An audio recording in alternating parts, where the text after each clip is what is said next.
সবাইকে স্বাগত জানাচ্ছি বাংলাদেশের largest online edtech platform 10 minute স্কুলে। আমি Faisal Hossain, senior biology teacher, 10 minute school. আজকে মূলত আমরা এইচএসসি 23 ব্যাচের শর্ট সিলেবাসের ক্র্যাশ কোর্সের উদ্ভিদ বিজ্ঞান অর্থাৎ জীববিজ্ঞান প্রথম পত্রের নবম অধ্যায় উদ্ভিদ শারীরতত্ত্বের 12তম পর্বে রয়েছি, অর্থাৎ শেষ পর্বে রয়েছি। আপনারা কে কোন জায়গা থেকে আমার সাথে যুক্ত হয়েছেন, আপনাদের কলেজের নামটা একটু কমেন্টে জানাবেন, শহরের নামটা একটু কমেন্টে জানাবেন, এবং আমাকে আপনারা স্পষ্ট দেখতে পাচ্ছেন কিনা এবং আমার সাউন্ড ক্লিয়ার কিনা এইটাও একটু কমেন্টে জানাবেন। আমি দেখতে পাচ্ছি অলরেডি অনেকে আমার সাথে যুক্ত হয়ে গেছে। আচ্ছা, আজকে মূলত আমরা কি কি পড়বো দেখে নিই। আজকে মূলত আমরা পাইরুভিক অ্যাসিডের অক্সিডেশন সম্পর্কে কথা বলবো, তারপর আমরা ক্রেবস চক্র সম্পর্কে কথা বলবো, তারপর আমরা ক্রেবস চক্রের পর ক্রেবস চক্রের আর গ্লাইকোলাইসিসের পার্থক্য সম্পর্কে কথা বলবো, oxidative phosphorylation, electron transport chain, এইগুলো সম্পর্কে কথা বলবো। তারপর কি সম্পর্কে আমরা কথা বলবো, তারপর আমরা এই যে শ্বসনে যে আসলে কত অণুশক্তি উৎপন্ন হয়, আসলে এটিপি কত অণু এটিপি উৎপন্ন হয় সবাত শ্বসনে, সেই জিনিসগুলো পড়বো। তারপর আমরা অবাত শ্বসন সম্পর্কে কথা বলবো। তারপর আমরা অবাত শ্বসনের পর গ্লাইকোলাইসিস, অবাত শ্বসনের পাইরুভিক অ্যাসিডের অসম্পূর্ণ জারণ সম্পর্কে কথা বলবো, এবং আজকে এই অধ্যায়টা আমরা শেষ করার চেষ্টা করব। অনেকেই আমাকে কমেন্টে জানতে চাচ্ছেন যে আজকে তৌফিক ভাইয়ার ক্লাস নেওয়ার কথা ছিল। আচ্ছা, যেহেতু আপনাদের এই অধ্যায়ের একটা মাত্র ক্লাস বাকি ছিল, তো আমরা মনে করলাম যে এই একটা ক্লাস শেষ করে দিলে আপনাদের এই অধ্যায়টা শেষ হয়ে যাবে।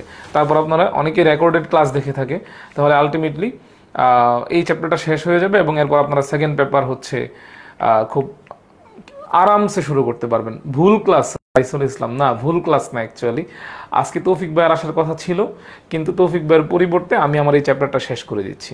ঠিক আছে, তো আপনারা তাহলে আমরা স্টার্ট করে ফেলি। আচ্ছা, রৌনক জাহান অর্পিতা, তৌফিকের ক্লাস না। তারিকুল ইসলাম ওহাবি, সরকারি আশেক মাহমুদ কলেজ, জামালপুর থেকে যুক্ত হয়েছে। ওকে, ফাইন। সুরাইয়া খানম, আচ্ছা, উম্মে হাবিবা, মাহবুবা বৈশাখী, আরিয়ান মেহেদি। আচ্ছা, আলহামদুলিল্লাহ বেশ ভালো আছি। তাহলে আমরা স্টার্ট করে দিচ্ছি আমাদের ক্লাসের প্রথম থেকে, আমাদের ক্লাসের একদম প্রথম থেকে আমরা স্টার্ট করে দিচ্ছি। আমরা আগের দিন কি নিয়ে কথা বলেছিলাম? আমরা আগের দিন কথা বলেছিলাম গ্লাইকোলাইসিস নিয়ে। কি নিয়ে কথা বলেছিলাম? গ্লাইকোলাইসিস নিয়ে কথা বলেছিলাম। গ্লাইকোলাইসিস কি নিয়ে কথা বলেছিলাম? গ্লাইকোলাইসিস, গ্লাইকোলাইসিস, গ্লাইকোলাইসিস নিয়ে কথা বলেছিলাম। তো আমাকে কেউ একজন বলেন তো গ্লাইকোলাইসিস মানে কি? গ্লাইকোলাইসিস মানে কি? কোন শব্দের শেষে যদি সিস থাকে, সিস মানে প্রক্রিয়া, সিস মানে প্রক্রিয়া, লাইসিস মানে ভাঙার প্রক্রিয়া, লাইসিস মানে কোনো কিছু ভাঙার প্রক্রিয়া, আর গ্লাইকো মানে এখানে কি আছে? গ্লুকোজ আছে। তাহলে গ্লাইকোলাইসিস মানে কি? গ্লুকোজ ভাঙার প্রক্রিয়া। তো গ্লুকোজ ভেঙে আসলে কি তৈরি হচ্ছে? গ্লুকোজ ভেঙে আসলে কি তৈরি হচ্ছে? গ্লুকোজ ভেঙে এখানে একটা অ্যাসিড তৈরি হচ্ছে, যে অ্যাসিডের নাম কি? যে অ্যাসিডের নাম পাইরুভিক অ্যাসিড। কি acid? Pyruvic acid, pyruvic acid, pyruvic acid. তাহলে এইটা ছিল শ্বসনের, সবাত শ্বসনের প্রথম ধাপ, সবাত শ্বসনের প্রথম ধাপ, সবাত শ্বসনের প্রথম ধাপ, প্রথম ধাপ, সবাত শ্বসনের প্রথম ধাপ গ্লাইকোলাইসিস। এই প্রক্রিয়ায় কি হয়েছে? এই প্রক্রিয়ায় এক অণু গ্লুকোজ ভেঙে, এক অণু গ্লুকোজ ভেঙে দুই অণু পাইরুভিক অ্যাসিড তৈরি হয়েছে। আচ্ছা, এই প্রক্রিয়াটা কোথায় ঘটছিল? এই প্রক্রিয়াটা ঘটছিল কোষের সাইটোপ্লাজমে। কোষের কোথায় ঘটছিল? সাইটোপ্লাজমে ঘটছিল। আচ্ছা, এবং বিস্তারিত আমরা এই প্রক্রিয়া সম্পর্কে পড়েছি আগের লেকচারে, এবং এই গ্লাইকোলাইসিসটা সৃজনশীলের গ নাম্বারে আসবে, সিকিউ এর গ নাম্বারে আসবে, সিকিউ এর গ নাম্বারে আসবে, এবং আপনাকে ওইখানে একদম কি বলবো, এনজাইমের নাম সহ সবকিছু লিখতে হবে। আচ্ছা, তাহলে দ্বিতীয় ধাপটা কি? দ্বিতীয় ধাপটা পাইরুভিক অ্যাসিডের অক্সিডেশন। পাইরুভিক অ্যাসিডের অক্সিডেশন, এই যে প্রথম ধাপে গ্লুকোজ ভেঙে, গ্লুকোজ ভেঙে, প্রথম ধাপে গ্লুকোজ ভেঙে পাইরুভিক অ্যাসিড তৈরি হয়েছে কোথায়? সাইটোপ্লাজমে, কোষের সাইটোপ্লাজমে। এখন এই পাইরুভিক অ্যাসিডটা এরপর কোথায় প্রবেশ করবে? এই পাইরুভিক অ্যাসিডটা এরপর মাইটোকন্ড্রিয়ার ম্যাট্রিক্সে প্রবেশ করবে। কোথায় প্রবেশ করবে? মাইটোকন্ড্রিয়ার ম্যাট্রিক্সে। আমরা যদি একটু বোঝার চেষ্টা করি, ধরলাম এটা একটা কোষ, ধরলাম এটা একটা কোষ, এটা একটা কোষ, এটা একটা কোষ। কোষের ভিতরে যে তরল আছে, কোষের ভিতরে যে তরল আছে, এই তরলটা সাইটোপ্লাজম, এই তরলটা cytoplasm, cytoplasm, cytoplasm, cytoplasm, cytoplasm, cytoplasm. ঠিক আছে, সাইটোপ্লাজম। এবং এই কোষের ভিতরে এই যে এখানে মাইটোকন্ড্রিয়া আছে, কি আছে? এই যে এখানে মাইটোকন্ড্রিয়া আছে, এই যে এখানে মাইটোকন্ড্রিয়া আছে, এই মাইটোকন্ড্রিয়ার ভিতরে যে তরলটা থাকে, মাইটোকন্ড্রিয়ার ভিতরের যে তরল বা মাতৃকা, সেটা কি? সেটা হচ্ছে ম্যাট্রিক্স। সেটা কি? সেটা হচ্ছে ম্যাট্রিক্স। সেটা হচ্ছে ম্যাট্রিক্স। আর এই কোষের মধ্যে যে তরলটা আছে ওভারঅল, কোষের মধ্যে যে ওভারঅল তরলটা আছে, সেই তরলটার নাম কি? সেই তরলটার নাম হচ্ছে সাইটোপ্লাজম। সেই তরলটার নাম কি? সাইটোপ্লাজম। তাহলে এই সাইটোপ্লাজমে গ্লুকোজ ভেঙে কি তৈরি হয়েছে? পাইরুভিক অ্যাসিড তৈরি হয়েছে। কি তৈরি হয়েছে? পাইরুভিক অ্যাসিড তৈরি হয়েছে। এই পাইরুভিক অ্যাসিডটা এটা তো প্রথম ধাপ, গ্লুকোজ ভেঙে পাইরুভিক অ্যাসিড তৈরি হয়েছে, এটা প্রথম ধাপ। দ্বিতীয় ধাপটা, এখন এই পাইরুভিক অ্যাসিডটা কোথায় প্রবেশ করবে? এই যে মাইটোকন্ড্রিয়া, এই মাইটোকন্ড্রিয়ার ম্যাট্রিক্সে প্রবেশ করবে। মাইটোকন্ড্রিয়ার ম্যাট্রিক্সে প্রবেশ করবে, ঠিক আছে? তাহলে মাইটোকন্ড্রিয়ার ম্যাট্রিক্সে কে প্রবেশ করতেছে? পাইরুভিক অ্যাসিড প্রবেশ করতেছে। এটা বুঝতেছেন? এটা কি বুঝতেছেন আপনারা? এটা কি বুঝতেছেন আপনারা? আমাকে বলেন এটা বুঝছেন কিনা। তাহলে পাইরুভিক অ্যাসিডের মাইটোকন্ড্রিয়ার ম্যাট্রিক্সে প্রবেশ। ম্যাট্রিক্সে পাইরুভিক অ্যাসিড কোথায় তৈরি হয়েছে? পাইরুভিক অ্যাসিড তৈরি হয়েছে কোষের সাইটোপ্লাজমে।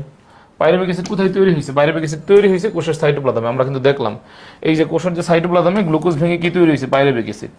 এখন এই পাইরুভিক অ্যাসিড সাইটোপ্লাজম থেকে সরাসরি ছিদ্রপথে মাইটোকন্ড্রিয়ার বাইরের মেমব্রেন পার হয়। তাহলে এই যে মাইটোকন্ড্রিয়া, এই মাইটোকন্ড্রিয়ার আসলে দুইটা মেমব্রেন বা দুইটা ঝিল্লি, ঠিক আছে? দুইটা মেমব্রেন বা দুইটা ঝিল্লি। তাহলে এই যে বাইরের মেমব্রেন, এই পাইরুভিক অ্যাসিড এই বাইরের মেমব্রেনটা পার হয়ে এই যে ম্যাট্রিক্সে প্রবেশ করছে। এখন প্রবেশ করে কি দিয়া প্রবেশ করে? আমরা যদি এই যে ছবিটা দেখি, দেখেন, ধরলাম এই যেটা হচ্ছে মাইটোকন্ড্রিয়ার ভেতরের মেমব্রেন, আর এটা হচ্ছে এই যে পাইরুভিক অ্যাসিড, এটা হচ্ছে পাইরুভিক অ্যাসিড সাইটোসলের এখানে আছে, ঠিক আছে? আচ্ছা, তাহলে এই যে এখানে একটা প্রোটিন থাকে, যে প্রোটিনের নাম হচ্ছে ট্রান্সপোর্টার প্রোটিন। কি প্রোটিন? Transport protein. এই ট্রান্সপোর্ট প্রোটিনের কাজ হচ্ছে কোনো একটা পদার্থকে, এরা বিভিন্ন মেমব্রেন বা ঝিল্লিতে থাকে, ঠিক আছে? আচ্ছা, গ্লুকোজ ভেঙে পাইরুভিক অ্যাসিড কিভাবে তৈরি হয় এই প্রসেসটি দেখিয়ে দিলে ভালো হইতো ভাইয়া। আল মেহেদি হাসান আমার পূর্ববর্তী ক্লাস না করে আসছেন আপনি, দ্যাটস ফর শিওর। আগের ক্লাসে দেখাইছি এগুলো, ঠিক আছে? নিয়মিত ক্লাস না করলে বিপদ। একটা পড়াইছি আমি আগের ক্লাসে, আমি পড়াইছি বাবা। আপনি আগের ক্লাসটা দেখে ফেলেন, দেখলেই দেখবেন হচ্ছে এটা ক্লিয়ার হয়ে গেছে। আপনি যে প্রশ্নটা করছেন এটা পরীক্ষায় আসবে, কিভাবে হয় এটা গ্লাইকোলাইসিস প্রক্রিয়া দেখাইছি আমি, সবই পড়াই দিছি, ঠিক আছে? আপনি দেখেন নাই। আচ্ছা, তাহলে দেখেন তো এই ট্রান্সপোর্টার প্রোটিনের মাধ্যমে OH বা হাইড্রোক্সিল আয়নের বিনিময়ে মাইটোকন্ড্রিয়া ইনার মেমব্রেন পার হয়ে ম্যাট্রিক্সে প্রবেশ করে। তাহলে এই যে এখানে ট্রান্সপোর্টার প্রোটিন আছে, কোন আয়নের বিনিময়ে? হাইড্রোক্সিল আয়নের বিনিময়ে এই পাইরুভিক অ্যাসিড মাইটোকন্ড্রিয়ার ভিতরে যায়। তাহলে এটা হচ্ছে এমসিকিউ। কোন আয়নের বিনিময়ে? হাইড্রোক্সিল আয়নের বিনিময়ে। কমেন্টে লেখেন কোন আয়নের বিনিময়ে? হাইড্রোক্সিল আয়নের বিনিময়ে। আমি আরো সহজভাবে যদি অ্যানালাইসিস করতে চাই, সহজভাবে অ্যানালাইসিস করার কিছু নাই, যথেষ্ট সহজভাবেই বলছি। আচ্ছা, দেখেন এখন মাইটোকন্ড্রিয়ার ম্যাট্রিক্সে 3 কার্বন বিশিষ্ট পাইরুভিক অ্যাসিড কোন এনজাইমের সাহায্যে ভাঙে? পাইরুভেট ডিহাইড্রোজেনেস এনজাইমের সাহায্যে ভেঙে কি তৈরি করে? এখনো কার্বন ডাইঅক্সাইড তৈরি করে। কি তৈরি করে? এখনো কার্বন ডাইঅক্সাইড। এই যে কার্বন ডাইঅক্সাইড বাইরে বের হয়ে আসছে, এখানে ডিকার্বক্সিলেশন মানে কি? কার্বন ডাইঅক্সাইড সরায় দেওয়া, ঠিক আছে? তাহলে এখানে ডিকার্বক্সিলেশন করতেছে, আর এখনো হাইড্রোজেন বা প্রোটন উৎপন্ন হয়। কি উৎপন্ন হয়? কার্বন ডাইঅক্সাইড উৎপন্ন হয় এবং প্রোটন উৎপন্ন হয়। এটা অক্সিডেশন প্রক্রিয়া উৎপন্ন হয়। তারপর এইগুলা কিছুই পরীক্ষায় আসবে না, যেটা আসবে আমি বলি। 3 নম্বরে হচ্ছে এখানে 2 কার্বন বিশিষ্ট অ্যাসিটিক অ্যাসিড উৎপন্ন হয়, ঠিক আছে? আচ্ছা, এবং এই অ্যাসিটিক অ্যাসিড একটা থায়োএস্টার বন্ধন দ্বারা কোএনজাইম এ এর সাথে যুক্ত হয়ে 2 কার্বন বিশিষ্ট এসিটাইল কোয়ে তৈরি করে। তাহলে এই যে পরীক্ষায় আসবে হচ্ছে এটা এসিটাইল কোয়েতে কয়টা কার্বন থাকে? এখানে পরীক্ষায় কি প্রশ্ন আমি বলে দিতেছি, ঠিক আছে? আচ্ছা, এখানে পরীক্ষায় কি আসবে এটা বলে দিতেছি। পরীক্ষায় কিছু প্রশ্ন আসবে, ঢাকা ইউনিভার্সিটিতে আগে আসছে, আমি বলে দিতেছি। পাইরুভিক অ্যাসিডে কার্বন কয়টা থাকে? পাইরুভিক অ্যাসিডে কার্বন সংখ্যা কমেন্টে আমাকে বলেন তো। পাইরুভিক অ্যাসিডে কার্বন সংখ্যা কত? 3টা। কয়টা? 3টা। এটা পরীক্ষায় আসবে। আর পরীক্ষায় আসবে হচ্ছে এই যে এসিটাইল কোয়েতে কার্বন সংখ্যা কয়টা? 2টা। কয়টা? 2টা। তাহলে এই 2টা থেকে যে কোনো একটা ঢাকা ইউনিভার্সিটিতে আসবে। তাহলে আমরা যা বলতেছিলাম অ্যাকচুয়ালি এটা আমি আরো সহজ করে এগিয়ে দিতেছি। আমার ফোনটা নিয়ে আসো তো, টাইম তো কম টাইমের ভিতরে টানতে হবে, সেটা 9 মিনিট। আচ্ছা, ওকে, শেষ করতে হবে তো আজকে। আমরা কোনো কিছু বাদ রাখবো না, হোপফুলি একদম বেসিক সহ পুরোপুরি পড়ে যাব, ঠিক আছে? আমরা ধরে নিলাম এই যে এটা একটা কোষ, এটা একটা কোষ বা সেল, এর মধ্যে কি আছে? এর মধ্যে হচ্ছে তরল আছে, তরল আছে, তরল আছে। এই যে তরল, এই যে তরল, এই যে তরল, এই তরলের নাম হচ্ছে সাইটোপ্লাজম। এই তরলের নাম কি? সাইটোপ্লাজম। আমি আবার জিরো থেকেই পড়াই দিতেছি, সাইটোপ্লাজম। সাইটোপ্লাজমে কি ঘটে? সাইটোপ্লাজমে গ্লাইকোলাইসিস ঘটে। কি ঘটে? গ্লাইকোলাইসিস ঘটে। গ্লাইকোলাইসিস প্রক্রিয়ায় কি ঘটে? গ্লুকোজ থেকে কি তৈরি হয়? পাইরুভিক অ্যাসিড তৈরি হয়। কি তৈরি হয়? Pyruvic acid. এই পাইরুভিক অ্যাসিড, এই পাইরুভিক অ্যাসিড কোথায় প্রবেশ করে? মাইটোকন্ড্রিয়ার ভিতরে প্রবেশ করে। কোথায় প্রবেশ করে? এই ধরলাম এটা হচ্ছে মাইটোকন্ড্রিয়া, এটা মাইটোকন্ড্রিয়ার বাইরের মেমব্রেন, এটা ধরলাম মাইটোকন্ড্রিয়ার ভিতরের মেমব্রেন, ঠিক আছে? আর মাঝখানে মাইটোকন্ড্রিয়ার যে তরল, মাইটোকন্ড্রিয়ার যে তরল, সেই তরলের নাম হচ্ছে ম্যাট্রিক্স। সেই তরলের নাম কি? ম্যাট্রিক্স, ঠিক আছে? তাহলে এই পাইরুভিক অ্যাসিড এখন কোথায় প্রবেশ করবে? এই পাইরুভিক অ্যাসিড এখন প্রবেশ করবে হচ্ছে এই যে মেমব্রেনগুলো ভেদ করে এই মাইটোকন্ড্রিয়ার ভিতরে ম্যাট্রিক্সের মধ্যে প্রবেশ করবে। তো এখানে একটা প্রোটিন তাকে হেল্প করে, সেই প্রোটিনের নাম কি? সেই প্রোটিনের নাম হচ্ছে ট্রান্সপোর্ট প্রোটিন। কি প্রোটিন? Transport protein. এবং প্রশ্ন হচ্ছে কোন আয়নের বিনিময়ে? হাইড্রোক্সিল আয়নের বিনিময়ে। কোন আয়নের বিনিময়ে? হাইড্রোক্সিল আয়নের বিনিময়ে। এন্ড দ্য ফ্যাক্ট ইজ এই পাইরুভিক অ্যাসিড মাইটোকন্ড্রিয়ার ভিতরে গিয়ে কি তৈরি করে? পাইরুভিক অ্যাসিড মাইটোকন্ড্রিয়ার ভিতরে গিয়ে কি তৈরি করে? এটা হচ্ছে প্রশ্ন। মাইটোকন্ড্রিয়ার ভিতরে গিয়ে সে তৈরি করতেছে হচ্ছে কার্বন ডাইঅক্সাইড। কি তৈরি করতেছে? Carbon dioxide. তারপরে কি তৈরি করতেছে? প্রোটন। কি তৈরি করতেছে? প্রোটন তৈরি করতেছে। 3 নম্বরে তৈরি করতেছে হচ্ছে অ্যাসিটিক অ্যাসিড। কি উৎপন্ন করতেছে? Acetic acid. কি উৎপন্ন করতেছে? Acetic acid. এই অ্যাসিটিক অ্যাসিডের সাথে যুক্ত হয় একটা কোএনজাইম। কি যুক্ত হয়? কোএনজাইম যুক্ত হয়। কি যুক্ত হয়? কোএনজাইম এ যুক্ত হয়। কোএনজাইম এ। এ মানে হচ্ছে কোএনজাইম এ। এ মানে কি? কোএনজাইম এ। এ মানে কি? কোএনজাইম এ। তাহলে এই কোএনজাইম কি জিনিস সেটা আমি আগে আপনাদেরকে পড়াইছি একবার। এইখানে যে বন্ধনটা থাকে, সেই বন্ধনের নাম হচ্ছে থায়োএস্টার বন্ধন। কি বন্ধন? থায়োএস্টার বন্ধন, ঠিক আছে? থায়োএস্টার বন্ধন। তাহলে এই যে অ্যাসিটিক অ্যাসিড এর সাথে যুক্ত হইতেছে বা কোএনজাইম এর সাথে যুক্ত হইতেছে, এখন এইখানে যে নতুন পদার্থ তৈরি হইতেছে তার নামই হচ্ছে এসিটাইল কোয়ে। তার নামই হচ্ছে এসিটাইল কোয়ে। এখানে কার্বন কয়টা থাকে? এখানে কার্বন থাকে 2টা, কারণ অ্যাসিটিক অ্যাসিডে কার্বন কয়টা থাকে? 2টা থাকে, ঠিক আছে? এগুলো পড়াই দিলাম, ঠিক আছে? তাহলে আমাকে বলেন সবাত শ্বসনের প্রথম ধাপের নাম কি? সবাত শ্বসনের প্রথম ধাপের নাম কি? আমাকে বলেন। সবাত শ্বসনের প্রথম ধাপের নাম হচ্ছে গ্লাইকোলাইসিস। আচ্ছা, আমি এইখানেই লিখি। সবাত শ্বসনের প্রথম ধাপের নাম হচ্ছে গ্লাইকোলাইসিস।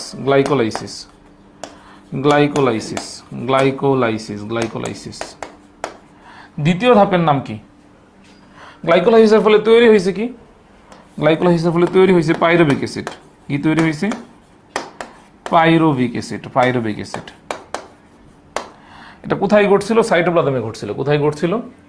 সাইটোপ্লাজমে ঘটছিল। আমি ভেঙে পড়াই দিয়েছি, একটা পড়াই বারবার পড়াই দিয়েছি, আপনার কাছে মনে হইতে পারে মানে এটা আসবে, ঠিক আছে? হুবহু সবকিছু তো আপনি মাথার মধ্যে রাখতে পারবেন না, তাই না? যা পড়াই দিয়েছি ওইটুকু মাথায় রাখেন। মোর দেন এনাফ। তাহলে এই পাইরুভিক অ্যাসিড এখন চলে যাবে কোথায়? এই পাইরুভিক অ্যাসিড এখন চলে যাবে হচ্ছে মাইটোকন্ড্রিয়ার ম্যাট্রিক্সে। কোথায় চলে যাবে? মাইটোকন্ড্রিয়ার ম্যাট্রিক্সে।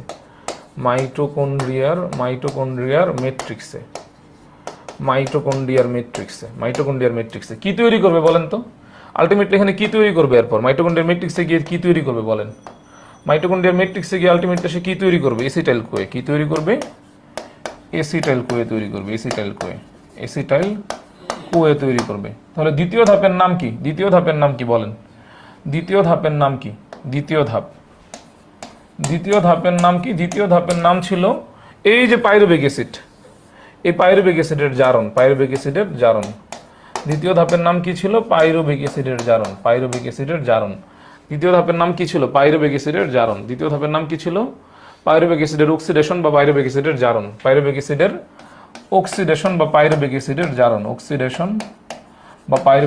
জারণ। আচ্ছা, তাহলে দেখেন আমি আবারও বলতেছি প্রথম ধাপ গ্লাইকোলাইসিস। গ্লুকোজ ভাঙবে, পাইরুভিক অ্যাসিড তৈরি করবে, সাইটোপ্লাজমে ঘটবে। কোষের সাইটোপ্লাজম থেকে পাইরুভিক অ্যাসিডটা মাইটোকন্ড্রিয়ার ম্যাট্রিক্সে ঢুকে যাবে। মাইটোকন্ড্রিয়ার ম্যাট্রিক্সে ঢুকে আলটিমেটলি এখানে তৈরি করবে প্রথমে কার্বন ডাইঅক্সাইড, তারপর প্রোটন, অ্যাসিটিক অ্যাসিড। সেই অ্যাসিটিক অ্যাসিডের সাথে একটা কোএনজাইম আসবে যার নাম হচ্ছে কোএনজাইম এ। তারপর তৈরি করবে কি? এসিটাইল কোয়ে। এই এসিটাইল কোয়ে এখন একটা চক্রের মধ্যে ঢুকবে। এই এসিটাইল কোয়ে এখন আরেকটা চক্রের মধ্যে ঢুকবে। সেই চক্রের নাম হচ্ছে ক্রেবস চক্র। সেই চক্রের নাম কি? ক্রেবস চক্র।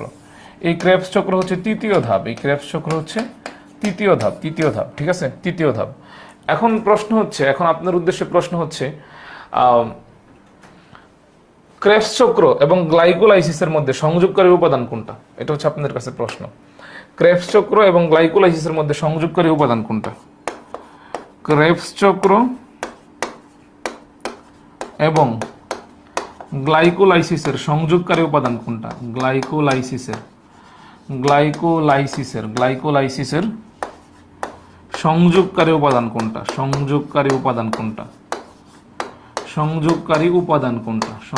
উপাদান কোনটা? এটা হচ্ছে আপনার কাছে প্রশ্ন, বলেন। ওয়ে চায়ন না। এই যে গ্লাইকোলাইসিস 1 নম্বর ধাপ, এই যে 3 নম্বর ধাপ ক্রেবস চক্র। এই দুইটার মধ্যে সংযোগকারী উপাদান কোনটা? এই যে এসিটাইল কোয়ে। কারণ এই গ্লাইকোলাইসিসের ফলে কি তৈরি হচ্ছে? Pyruvic acid. এই পাইরুভিক অ্যাসিড কিসে কনভার্ট হচ্ছে? এসিটাইল কোয়েতে। এসিটাইল কোয়ে গিয়ে কোথায় ঢুকছে? ক্রেবস চক্র।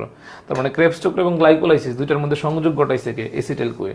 এই যে এমসিকিউটা, এটা শিওর শর্ট এমসিকিউ। এটা কি? এটা শিওর শর্ট এমসিকিউ। পরীক্ষায় এটা আসবেই, বলে দিলাম। তাহলে আমরা এখানে আঁকায় রাখি, এসিটাইল কোয়ে হলো গ্লাইকোলাইসিস ও ক্রেবস চক্রের সংযোগকারী রাসায়নিক উপাদান, ঠিক আছে। এই কারণে এসিটাইল কোয়ে উৎপাদনকারী বিক্রিয়াকে লিঙ্ক রিঅ্যাকশন বা সংযোগকারী বিক্রিয়া বলে। কারণ এটা দুইটা ধাপকে কি করতেছে? সংযোগ করতেছে। সংযোগ করতেছে। কারা কারা বুঝেন নাই বলেন আমাকে।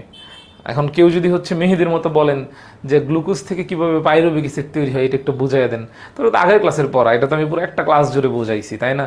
তো পুরো একটা ক্লাসকে রিপিট করা সম্ভব? It's not possible to repeat whole class. এবং সে আগের ক্লাসটা করে আসা নাই। প্রভানাথ শিমুকে আইডির নাম চেঞ্জ করছে, ওরা কি শ্রীমঙ্গলের? প্রভানাথ শিমু, তাইফা গুনগুন, ওরা মনে একসাথে ক্লাস করতো আগে। আচ্ছা, পাইরুভিক অ্যাসিড, এসিটাইল কোয়ে। সবাই কি বুঝতে পেরেছেন কিনা আমাকে কমেন্ট একটু জানাবেন। কোনো প্রবলেম আছে কিনা? আমরা কি তাহলে সামনের দিকে আগাবো?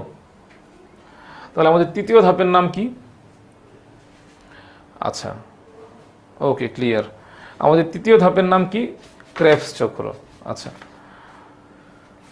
আগডুম বাগডুম, চক্রীয় ফটোফসফোরিলেশন পড়ান না। আচ্ছা, ঠিক আছে, ওকে, ফাইন। দেখি আমি এটা রেকর্ডেড ভিডিও করে দেওয়া যায় কিনা। অসুবিধা নেই, ভয়ের কিছু নেই।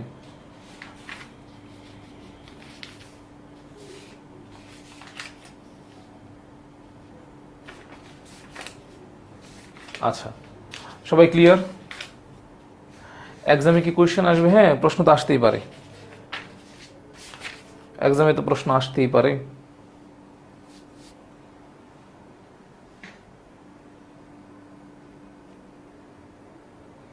আচ্ছা, তো আমরা তাহলে এখন সাইট্রিক অ্যাসিড, মানে ক্রেবস চক্র আরেক নাম হচ্ছে সাইট্রিক অ্যাসিড চক্র, বা হচ্ছে ক্রেবস চক্র আরেক নাম কি? ক্রেবস চক্র আরেক নাম হচ্ছে সাইট্রিক অ্যাসিড চক্র। টিসিএ সাইকেল কি? এটা আপনার কাছে একটা প্রশ্ন রইল। টিসিএ সাইকেল বা টাইকার্বক্সিলিক অ্যাসিড চক্র মানে কি? এটা আপনারা খুঁজে বের করবেন, আপনার কাছে একটা প্রশ্ন রইল। আচ্ছা, আমরা তাহলে ক্রেবস চক্রে চলে যাই। তো ক্রেবস চক্র কোথায় ঘটে? মাইটোকন্ড্রিয়াতে ঘটে। এটা আরেকটা শিওর শর্ট এমসিকিউ। দুইটা শিওর শর্ট এমসিকিউ আমি এখানে লিখে দিতেছি, আপনারা লিখে নেন, জায়গা তো নাই। শিওর শর্ট এমসিকিউ দুইটা শিওর শর্ট এমসিকিউ। আচ্ছা, এটা এখানে লেখা আছে অবশ্যই, কে কোন জায়গায় ঘটে, কোন ধাপ কোন জায়গায় ঘটে, এটা শিওর শর্ট এমসিকিউ। তো ক্রেবস চক্র এবং হচ্ছে গ্লাইকোলাইসিস, এই দুটো জিনিস নিয়ে আপনারা পেজ বাজায় দেন, ঠিক আছে। ক্রেবস চক্র মাইটোকন্ড্রিয়ায় ঘটে। ক্রেবস চক্র কোথায় ঘটে? মাইটোকন্ড্রিয়ায় ঘটে। আর গ্লাইকোলাইসিস কোথায় ঘটে? গ্লাইকোলাইসিস সাইটোপ্লাজমে ঘটে। এই দুটো জিনিস মনে রাখবেন। এই দুটো থেকে যে কোনো একটা এমসিকিউ আসবে। আরেকবার বললে ভালো হয়, আপনি রিপিট করেন, 10 সেকেন্ড তো টানা যায়, 10 সেকেন্ড টেনে দেখেন, অসুবিধা তো নাই। আচ্ছা, মোহাম্মদ লুকমান, জি, এটা আসলে তৌফিক ভাইয়ের ক্লাস ছিল, আমি ভুল করে ফেলছি। আপনি না বললে তো আমি জানতে পারতাম না আসলে। তো এখন যেহেতু ক্লাসে চলে আসছেন, আমার সাথে এই ক্লাসটা শেষ করেন। আচ্ছা, দেখেন আমি যা বলতেছিলাম, ক্রেবস চক্র কোথায় ঘটে? মাইটোকন্ড্রিয়ায় ঘটে। গ্লাইকোলাইসিস কোথায় ঘটে? সাইটোপ্লাজমে ঘটে। এই দুইটা থেকে যে কোনো একটা প্রশ্ন আপনার পরীক্ষায় আসবে, এটা কনফিউশন করা যাবে না। আমি যে বলে দিতেছি, এটা দুইটা থেকে কোনো একটা আসবে, ট্রাস্ট মি, আপনি যে কোনো পরীক্ষায় পাবেন, ঠিক আছে। আচ্ছা, আমরা পড়াশোনায় ফেরত আসি। তো এসিটাইল কোয়ে হচ্ছে এই ক্রেবস চক্রে ঢুকে কার সাথে প্রথমে যুক্ত হয়? এসিটাইল কোয়ে ক্রেবস চক্রে ঢুকে মূলত কার সাথে যুক্ত হয় বলেন তো? এখানে কার সাথে যুক্ত হয়? এসিটাইল কোয়ে ক্রেবস চক্রে ঢুকে কার সাথে যুক্ত হয়? এটা হচ্ছে 1 নম্বর বিক্রিয়া। দেখেন বইয়ের মধ্যে আছে। এসিটাইল কোয়ে কোথায় ঢুকছে? এসিটাইল কোয়ে কোথায় প্রবেশ করছে বলেন তো? কোথায় প্রবেশ করছে? মাইটোকন্ড্রিয়ায়। কোথায় প্রবেশ করছে? মাইটোকন্ড্রিয়ায়। কোথায় প্রবেশ করছে? মাইটোকন্ড্রিয়ায়। তো এখানে আগে থেকে একটা কিউট অ্যাসিড আছে, আগে থেকে একটা কিউট অ্যাসিড আছে, যে কিউট অ্যাসিডের নাম হচ্ছে অক্সালোএসিডিক অ্যাসিড। কি অ্যাসিড? অক্সালোএসিডিক অ্যাসিড। কি অ্যাসিড? অক্সালোএসিডিক অ্যাসিড। তাহলে এক নম্বর বিক্রিয়া, এক নম্বর বিক্রিয়া acetyl Koi, acetyl Koi, acetyl Koi, acetyl Koi কোথায় প্রবেশ করেছে? মাইটোকন্ড্রিয়ায় প্রবেশ করেছে। কোথায় প্রবেশ করেছে? মাইটোকন্ড্রিয়ায় প্রবেশ করেছে। প্রবেশ করে কার সাথে যুক্ত হয়েছে? UAA অক্সালোএসিডিক অ্যাসিডের সাথে যুক্ত হয়েছে। কার সাথে যুক্ত হয়েছে? অক্সালোএসিডিক অ্যাসিডের সাথে যুক্ত হয়েছে। কার সাথে যুক্ত হয়েছে? অক্সালোএসিডিক অ্যাসিডের সাথে। কার সাথে যুক্ত হয়েছে? অক্সালোএসিডিক অ্যাসিডের সাথে। আপনারা কিন্তু জানেন অক্সালোএসিডিক অ্যাসিডের কার্বন কয়টা? 4টা। অক্সালোএসিডিকের মধ্যে কার্বন কয়টা থাকে? 4টা থাকে। আমরা কিন্তু পড়ে আসছি C4 সাইকেলের মধ্যে, তাই না? আচ্ছা, এই অক্সালোএসিডিকের অ্যাসিডের সাথে যুক্ত হয়েছে, এখানে একটা এনজাইম কাজ করে, এখানে একটা এনজাইম কাজ করে, যে এনজাইমের নাম হচ্ছে সাইট্রেট সিনথেস। এনজাইমের নাম কি? এনজাইমের নাম হচ্ছে সাইট্রেট সিনথেস। এনজাইমের নাম কি?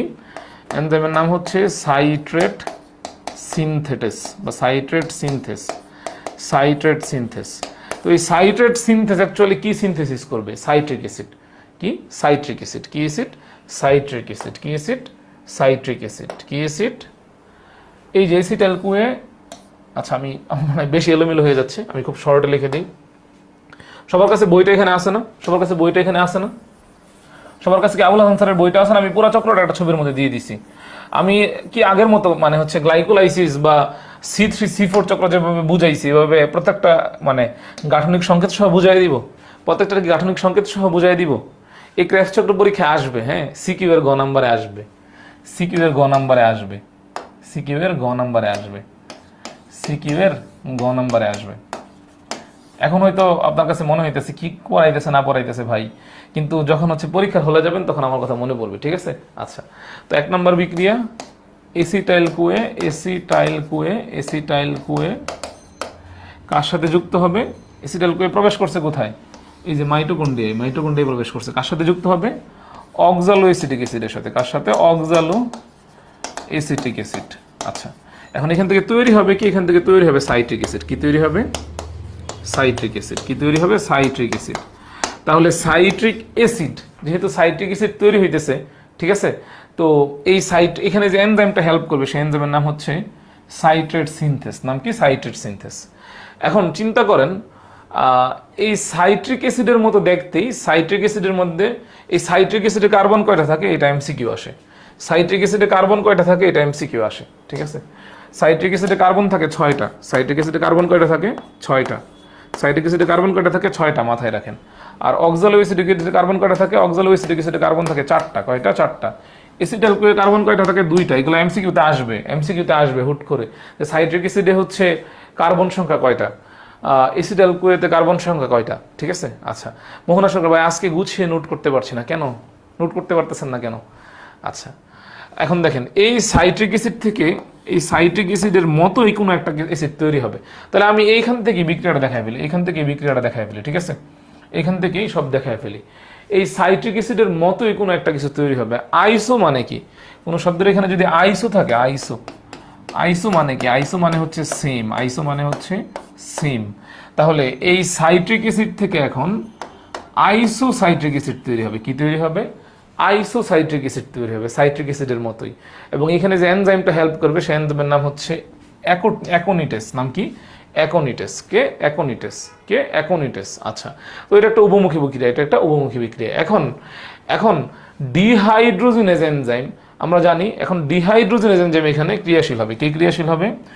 ডিহাইড্রোজিনেজ এনজাইম ক্রিয়াশীল হবে।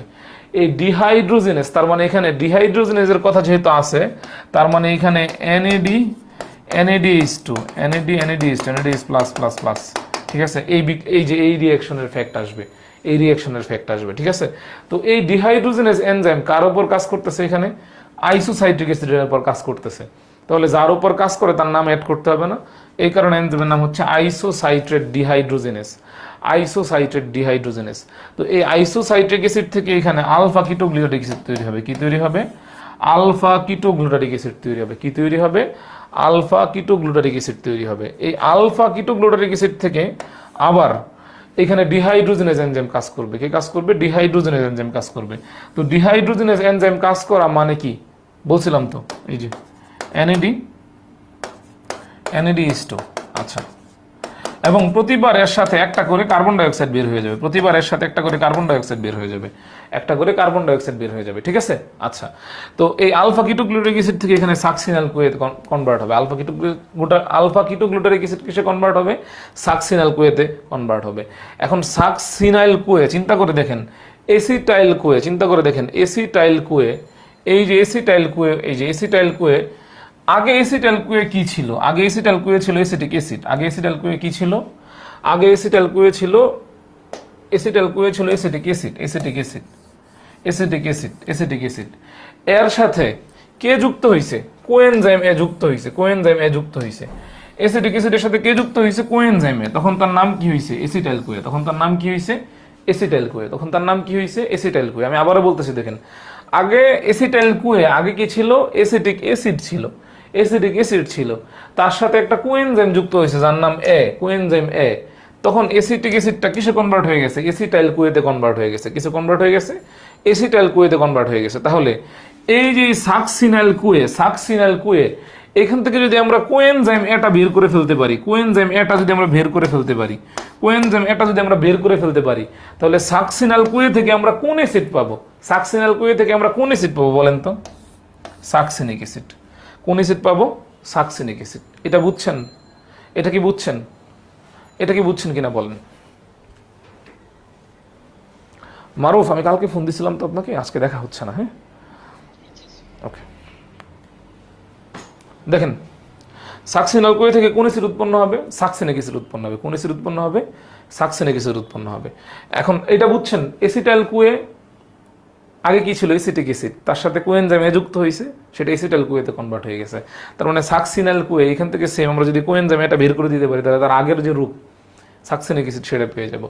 এই সাকসিনিক অ্যাসিড এরপর কনভার্ট হবে কিসে? ফিউমারিক অ্যাসিডে। কিসে? ফিউমারিক অ্যাসিডে। এই ফিউমারিক অ্যাসিড থেকে যদি আমরা এখনো পানি বের করে দিতে পারি, ফিউমারিক অ্যাসিড থেকে যদি আমরা এখনো পানি বের করে দিতে পারি, আচ্ছা সরি, ফিউমারিক অ্যাসিডের সাথে যদি এখনো পানি যুক্ত করতে পারি, কি বললাম? ফিউমারিক অ্যাসিডের সাথে যদি আমরা এখনো পানি যুক্ত করতে পারি, তখন সেটা কনভার্ট হয়ে যাবে মিলিক অ্যাসিডে। কিসে? মিলিক অ্যাসিডে। চিন্তা করে দেখেন, C4 চক্রের মধ্যে কিন্তু পড়ছিলেন মিলিক অ্যাসিড এবং oxaloacetic acid. Malic acid, oxaloacetic acid, এগুলো কিন্তু C4 চক্রের মধ্যে পড়ছিলেন। এই মিলিক অ্যাসিড পরে কিসে কনভার্ট হবে? অক্সালো অ্যাসিটিক অ্যাসিডে। তারপরে এই চক্র চলতেই থাকবে। মিলিক অ্যাসিড থেকে একটা জিনিস জেনে রাখেন, মিলিক অ্যাসিড আসলে কোন ফলের মধ্যে থাকে? কোন ফলের মধ্যে থাকে মিলিক অ্যাসিড? কোন ফলের মধ্যে থাকে? কমেন্টে কেউ বলেন তো, কমেন্টে আমাকে কেউ বলেন মিলিক অ্যাসিড কোন ফলের মধ্যে থাকে। আচ্ছা, এরপরে কোন চ্যাপ্টার নিব? এটা আমাদের ডক্টর শরীফ ভাইয়া জানে, ঠিক আছে, ডক্টর তৌফিকুল শরীফ ভাইয়া জানে। এরপর আমরা কোন চ্যাপ্টার স্টার্ট করব? আচ্ছা, এরপর আমরা কোন চ্যাপ্টার স্টার্ট করবো এটা ডক্টর তৌফিকুল শরীফ ভাই জানে। আচ্ছা, আমি এই মুহূর্তে আসলে আপনাদেরকে কোনো ইনফো দিয়ে হেল্প করতে পারতেছি না। আচ্ছা, অ্যাপলের মধ্যে থাকে। আচ্ছা, মেডিকেল ভর্তি পরীক্ষায় প্রতি বছর এরকম প্রশ্ন আসে, তেঁতুলে কি থাকে, আপেলে কি থাকে, কমলা লেবুতে কি থাকে, পাকা কলার মধ্যে কি থাকে, এই টাইপের প্রশ্নগুলো আসে। হ্যাঁ, আচ্ছা, আমরা সেম জিনিসটা আরেকবার ব্যাখ্যা করার চেষ্টা করি। আমরা দেখেন সেম জিনিসটা আরেকবার ব্যাখ্যা করার চেষ্টা করি। এসিটাইল কুয়ে কার মধ্যে ঢুকছে? মাইটোকন্ড্রিয়ার মধ্যে ঢুকছে। কার মধ্যে ঢুকছে? মাইটোকন্ড্রিয়ার মধ্যে ঢুকছে। আগে থেকে সেখানে কি ছিল? অক্সালো অ্যাসিটিক অ্যাসিড ছিল। কি ছিল? অক্সালো অ্যাসিটিক অ্যাসিড ছিল। তাহলে এসিটাইল কুয়ে গিয়ে কার সাথে যুক্ত হয়েছে? অক্সালো অ্যাসিটিক অ্যাসিডের সাথে যুক্ত হয়েছে। এখানে কোন এনজাইমটা হেল্প করবে? Citrate synthase. কোন এনজাইম হেল্প করবে? Citrate synthase. তাহলে এখানে তৈরি হবে কি? Citric acid. কি তৈরি হবে? সাইট্রিক অ্যাসিড তৈরি হবে। অক্সালো অ্যাসিটিক অ্যাসিডে কার্বন কয়টা ছিল? 4টা। কয়টা ছিল? 4টা। এসিটাইল কুয়েতে কার্বন কয়টা ছিল? 2টা। কয়টা ছিল? 2টা। 4 আর 2, তাহলে নতুন যে যৌগ তৈরি হবে সেখানে কার্বন কয়টা হবে? 6টা। কয়টা হবে? 6টা। এখন এই সাইট্রিক অ্যাসিডের মতো দেখতে আমরা হচ্ছে আরেকটা অ্যাসিড তৈরি করব যাতে দেখতে একই রকম হয়। আইসো মানে কি? সেম, একই। এখন এই সাইট্রিক অ্যাসিড থেকে আমরা তৈরি করব আইসোসাইট্রিক অ্যাসিড। তাহলে দেখতে যেহেতু সেম, আইসো মানে সেম, তাহলে সাইট্রিক অ্যাসিডে কার্বন 6টা ছিল, তার মানে আইসোসাইট্রিক অ্যাসিডেও কার্বন কয়টা থাকবে? 6টা থাকবে। কয়টা থাকবে? 6টা থাকবে। এখানে যে এনজাইমটা হেল্প করবে তার নাম হচ্ছে অ্যাকোনিটেস। তার নাম কি? অ্যাকোনিটেস। আমি রিপিট করে দিতেছি, তার নাম কি? তার নাম হচ্ছে অ্যাকোনিটেস। এখন আমাদের কাজ হচ্ছে এখান থেকে আমরা একটা করে কার্বন ডাই অক্সাইড বের করে দিব। একটা করে কি বের করে দিব? Carbon die oxide. তাহলে এখান থেকে একটা করে কার্বন ডাই অক্সাইড যদি আমরা বের করে দিই, তাহলে আইসোসাইট্রিক অ্যাসিডে কার্বন কয়টা ছিল? 6টা। কয়টা ছিল? 6টা। এখান থেকে যদি আমরা একটা কার্বন বের করে দিই, তাহলে পরে যে যৌগটা তৈরি হবে সেখানে কার্বন কয়টা থাকবে? 5টা। তো এবং এখানে আমরা ডিহাইড্রোজেনেজ এনজাইম নিয়ে আসবো। কি নিয়ে আসবো? অ্যাকোনিটাস একটা এনজাইমের নাম ভাইয়া, আগেরটা লিখবেন, আসলে এটা লিখবেন, এটা লিখবেন, এটা লিখবেন, এইটা লিখবেন, এইটা লিখবেন পরীক্ষায়, এটা লিখবেন শাইলা আক্তার যদি পরীক্ষা এটা আসে। আমরা যে জায়গায় ছিলাম রিপিট করতেছি, কিন্তু দেখেন আমি রিপিট করে দিতেছি আবার। এই আইসোসাইটিক এনজাইম থেকে, আইসোসাইট্রিক অ্যাসিড থেকে তৈরি হবে আলফা কিটোগ্লুটারিক অ্যাসিড। এখানে কাজ করবে কে? এখানে কাজ করবে হচ্ছে আইসোসাইট্রিক ডিহাইড্রোজেনেজ এনজাইম, এখন এই আলফা কিটোগ্লুটারিক অ্যাসিড থেকে আমরা আরো একটা কার্বন বের করে দিব। কি বের করে দিব? আরো একটা কার্বন বের করে দিব, আরো একটা কার্বন মানে কার্বন ডাইঅক্সাইড বের করে দিব। তাহলে আলফা কিটোগ্লুটারিক অ্যাসিডে কার্বন কয়টা ছিল? 5টা। তাহলে এখান থেকে যদি আমরা আরো একটা কার্বন ডাইঅক্সাইড বের করে দিই, তাহলে পরে যে যৌগটা তৈরি হবে সেখানে কার্বন কয়টা থাকবে? 4টা। এখন এই যে এই আলফা কিটোগ্লুটারিক অ্যাসিড থেকে আমরা যদি একটা কার্বন ডাইঅক্সাইড বের করে দেই, সাথে ডিহাইড্রোজেনেজ এনজাইম আসবে। কে আসবে? Dehydrogenase enzyme. তাহলে আলফা কিটোগ্লুটারিক ডিহাইড্রোজেনেজ এনজাইমের নামটা কি হবে? Alpha ketoglutaric dehydrogenase. তাহলে আলফা কিটোগ্লুটারিক অ্যাসিড থেকে এখন তৈরি হবে সাকসিনাইল কোয়ে। কি তৈরি হবে? Succinyl CoA. আমরা বলছিলাম এসিটাইল কোয়ে আগে কি ছিল? Acetic acid. তার সাথে এসে কে যুক্ত হয়েছে? কোএনজাইমে যুক্ত হয়েছে, তখন তার নাম কি হয়ে গেছিল? এসিটাইল কোয়ে। তাহলে সেম সাকসিনাইল কোয়ে থেকে যদি আমরা কোএনজাইম এটা বের করে দিতে পারি, তাহলে আমরা সেই অ্যাসিডটা পেয়ে যাবো। তাহলে সেই অ্যাসিডের নাম কি হবে? Succinic acid. কার্বন তো 4টাই থাকবে। তো আলটিমেটলি এখন এই সাকসিনিক অ্যাসিডকে ফিউমারিক অ্যাসিডে কনভার্ট করতে হবে। এই ফিউমারিক অ্যাসিডের সাথে আমরা এখনো পানি যুক্ত করবো, পানি যুক্ত করলে এটা হয়ে যাবে মিলিক অ্যাসিড। আমরা জানি মিলিক অ্যাসিডকে আবার অক্সালোএসিডিক অ্যাসিডে কনভার্ট করা যায়, এটা আমরা পরে আসছি। এটা জাস্ট অ্যাডভান্স স্টুডেন্টদের জন্য। ফিরোজ হোসেন, হ্যাঁ এক্স্যাক্টলি, ফিরোজ একটা খুব সুন্দর চমৎকার কমেন্ট করছে, আবুল হাসান স্যারের বইয়ের মধ্যে লেখা আছে এটা জাস্ট অ্যাডভান্স স্টুডেন্টদের জন্য। তো আমি দেখেন C3 চক্র, C4 চক্র, গ্লাইকোলাইসিসটা আপনাকে ডিটেলসে পড়াইছি ভেঙে। আমি ক্রেবস চক্রতে একটু শর্টকাট মারতে হয়েছে, যেহেতু একটা ক্লাসে আমার শেষ করতে হবে এই চ্যাপ্টারটা। বাট ব্যাপারটা এমন না যে আমি আপনাকে না বুঝায় শেষ করে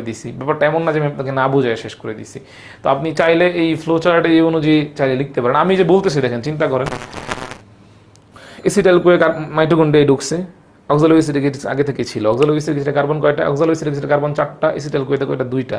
তাহলে নতুন যে যৌগটা তৈরি হবে 4, 2, 6, সাইটেড সিনথেস হেল্প করতেছে, সাইটিক অ্যাসিড তৈরি হয়েছে। সাইটিক অ্যাসিডের মতো একটা তৈরি করতে হবে, আইসো মানে সেম একই, তাহলে সাইটিক অ্যাসিড থেকে আইসোসাইট্রিক অ্যাসিড, ঠিক আছে। কে হেল্প করতেছে? অ্যাকোনিটাস। তারপর আমরা একটা করে কার্বন ডাইঅক্সাইড বের করব। আইসোসাইট্রিক অ্যাসিডে কার্বন কয়টা ছিল? 6টা। একটা কার্বন বের করে দিলে সেখানে নতুন যেটা তৈরি হবে তার নাম 5টা। আলফা কিটোগ্লুটারিক অ্যাসিড তৈরি হয়, সেখান থেকে আরো একটা কার্বন ডাইঅক্সাইড বের করে দিব, সাকসিনাল কোএনজাইম এটা বের করে দিব, সাকসিনিক অ্যাসিডকে ফিউমারিক অ্যাসিডে কনভার্ট করব, ফিউমারিক অ্যাসিড থেকে মিলিক অ্যাসিডে কনভার্ট করব, মিলিক অ্যাসিড থেকে আলটিমেটলি আবার অক্সালোএসিড বানানো যায়। এভাবে চক্রটা চলতেই থাকবে, ঠিক আছে। আচ্ছা দেখেন, আমি জানি না কতটুকু বুঝছেন আপনারা, বাট আমি আমার মতো ট্রাই করলাম। অনেকে ছন্দ সূত্র দিয়ে মনে রাখে, আপনারা চাইলে সে ছন্দ সূত্র অ্যাপ্লাই করতে পারেন। আমি ইউজুয়ালি ক্লাসে ছন্দ সূত্র এতটা অ্যাপ্লাই করি না, কারণ আমার কাছে মনে হয় ছন্দ সূত্র মনে রাখার জন্য আবার নতুন করে ছন্দ সূত্র দেওয়া লাগে। আজকে আমি খুব স্পিডে কথা বলতেছি, তাই না? মোস্ট প্রবাবলি আমরা ক্রেবস চক্র শেষ করে ফেললাম। এখন আমরা চলে যাব হচ্ছে আচ্ছা গ্লাইকোলাইসিস এবং ক্রেবস চক্রের মধ্যকার পার্থক্য। গ্লাইকোলাইসিস এবং ক্রেবস চক্র আপনারা আমার সাথে সাথে যদি একবার ট্রাই করতেন, বললে মানে আমি যেভাবে এক স্পিডে বলছিলাম তখন এভাবে শেখা হয়ে যেত। কিন্তু আমার সাথে সাথে একবার ট্রাই করলে দেখবেন। আমি আবার বলবো, দেখেন এসিটাইল কোয়ে মাইটোকন্ড্রিয়াতে ঢুকতেছে, এসিটাইল কোয়ে কার্বন থাকে 2টা, আগে থেকে অক্সালোএসিড ছিল, সেখানে কার্বন 4টা, নতুন যেটা তৈরি হবে 4, 2, 6, সাইটিক অ্যাসিড তৈরি হবে, সাইটেড সিনথেস এনজাইম। তাহলে আমরা এরকম সাইটিক অ্যাসিডের মতো আরেকটা তৈরি করব, আইসোসাইটিক অ্যাসিড, অ্যাকোনিটাস এনজাইম হেল্প করবে। এখন একটা করে কার্বন ডাইঅক্সাইড বের করব ডিহাইড্রোজেনেজ এনজাইম দিয়ে, ঠিক আছে। তো ওই যে মানে আইসোসাইটিক অ্যাসিড থেকে আলফা কিটোগ্লুটারিক অ্যাসিড, সেখান থেকে আরেকটা কার্বন ডাইঅক্সাইড বের করে দিব, সাকসিনাল কোএনজাইমে বের করে দিব সাকসিনিক অ্যাসিড, ঠিক আছে। তারপর মানে চাইলে হচ্ছে আমি ভাবছি আর ক্লাস হবে না কেন, তাহলে গ্লাইকোলাইসিস এবং ক্রেবস চক্রের পার্থক্য বলে আসেন আমরা। তাহলে গ্লাইকোলাইসিস হচ্ছে সবাত শোষণের প্রথম ধাপ। আচ্ছা, গ্লাইকোলাইসিস শুধু সবাত শোষণের প্রথম ধাপ না, অবাত শোষণের প্রথম ধাপ, সবাত এবং অবাত 2 শোষণের প্রথম ধাপ। আর ক্রেবস চক্র হচ্ছে সবাত শোষণের তৃতীয় ধাপ। গ্লাইকোলাইসিস কোথায় ঘটে? গ্লাইকোলাইসিস ঘটে হচ্ছে সাইটোপ্লাজমে। ক্রেবস চক্র কোথায় ঘটে? মাইটোকন্ড্রিয়ার ম্যাট্রিক্সে। এই যে এটা হচ্ছে শিওর শর্ট, পরীক্ষায় আসবেই, লিখে দিলাম আমি, শিওর শর্ট এমসিকিউ, দুইটা থেকে যে কোনো একটা পরীক্ষায় আসবে। গ্লাইকোলাইসিস কোথায় ঘটে? সাইটোপ্লাজমে, ঠিক আছে।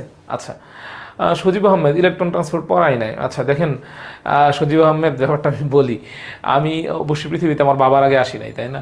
আচ্ছা, আগে আমার বাবা আসছে, তারপর আমি আসছি, ঠিক আছে, আমরা সবাই আশা করি এইভাবেই আসছি। তো ব্যাপারটা হচ্ছে এটা যে আগে তো 3 নম্বর ধাপ শেষ করতে হবে, তারপর 4 নম্বর ধাপে যাইতে হবে। তো আমি তো 1 নম্বর আগে গ্লাইকোলাইসিস পড়াইছি, 2 নম্বর পাইরুভিক অ্যাসিডের অক্সিডেশন পড়াইছি, 3 নম্বর ক্রেবস চক্র পড়াচ্ছে, এখনো ক্রেবস চক্র শেষ করি নাই। তারপর 4 নম্বরটা হচ্ছে ইলেকট্রো ট্রান্সপোর্ট। 4 নম্বরে যাই তখন পড়াবো, অসুবিধা নাই। আমরা তো আস্তে আস্তে যাচ্ছি। এটাও আসছিল এক্সামে, আনোয়ার যা বলি তাই আসবে, শুধু মনোযোগ দিয়ে শোনেন এবং আত্মস্থ করার চেষ্টা করেন। আমি যে 3টা চ্যাপ্টার পড়াই দিছি, আমি এখানে আলাদা আলাদা, হ্যাঁ জান্নাতে সরকার অর্গানিক, এক্স্যাক্টলি অর্গানিক কেমিস্ট্রি বুঝলে পড়াশোনা একটা ইজিয়ার হয়ে যাবে। দেখেন পরের প্রশ্ন, শক্তি। গ্লাইকোলাইসিসে 2টা এটিপি উৎপন্ন হয়, 2টা এনএডিএইচ উৎপন্ন হয়। আচ্ছা, এইটা হচ্ছে, এটা এমসিকিউতে আসবে, কিন্তু এটা অ্যাডমিশনে আসবে, এটা অ্যাডমিশনে আসবে, ঠিক আছে, অ্যাডমিশনে আসবে। এবং ক্রেবস চক্রে উৎপন্ন শক্তির পরিমাণ, ক্রেবস চক্রে এটা হচ্ছে ক্রেবস, আর এটা হচ্ছে গ্লাইকোলাইসিস, এটা হচ্ছে গ্লাইকোলাইসিস।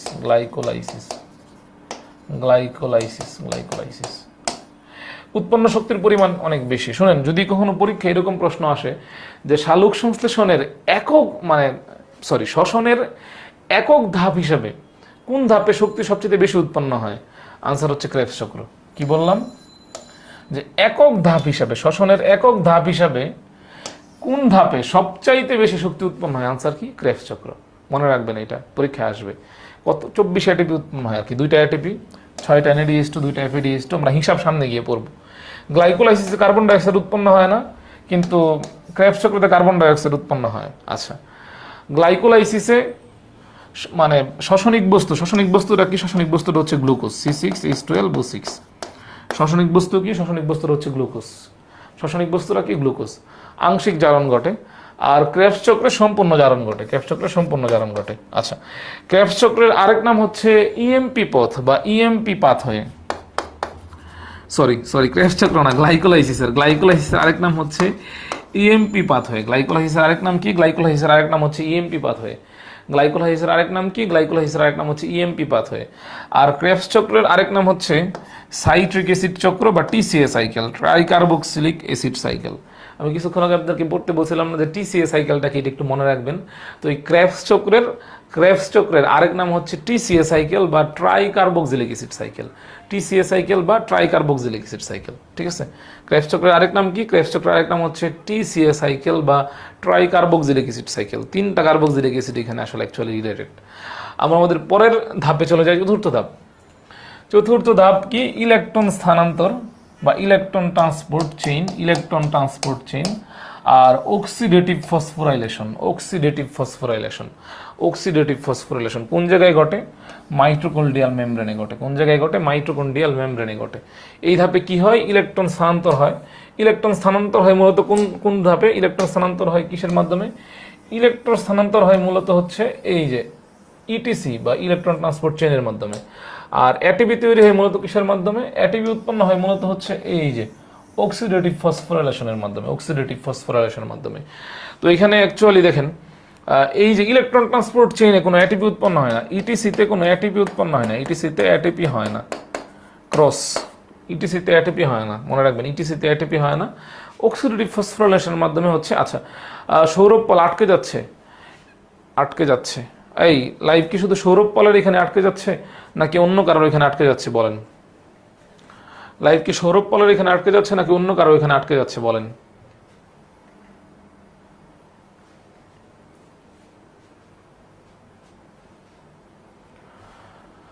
তাসফিয়া আক্তার, লেটেস্ট এডিশনের মধ্যে যেটা আছে, আপনার বইটা মনে হয় পুরাতন। মাইটোকন্ড্রিয়ার ইনার মানে কি স্যার? আচ্ছা, খুবই গুরুত্বপূর্ণ প্রশ্ন স্যার। মাইটোকন্ড্রিয়ার ইনার মেমব্রেন মানে কি? আচ্ছা, আটকাচ্ছে না। উপচিতিমূলক কি মোহনা সরকার? উপচিতিমূলক তো আমি পড়াইছি, মনে করে দেখেন। আমি যখন মেটাবলিজম পড়াই, অপচিতি, উপচিতি, ক্যাটাবলিজম, অ্যানাবলিজম, এগুলো যখন সাইটোপ্লাজম পড়াইছি তখন পড়ায় আসছি। উপচিতি অপচিতি পড়ায় আসছি, মনে করে দেখেন। আচ্ছা, এই বেসিকটা একটু বোঝা দরকার, মাইটোকন্ড্রিয়ার ইনার আউটার এই জিনিসগুলো আসলে কি। তার আগে আমি এই যে আমরা যখন এই জায়গাতে আসবো,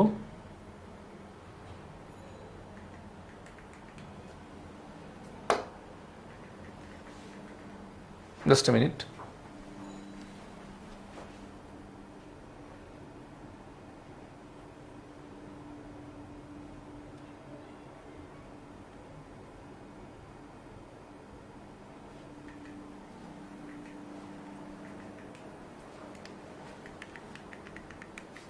জাস্ট মিনিট প্লিজ।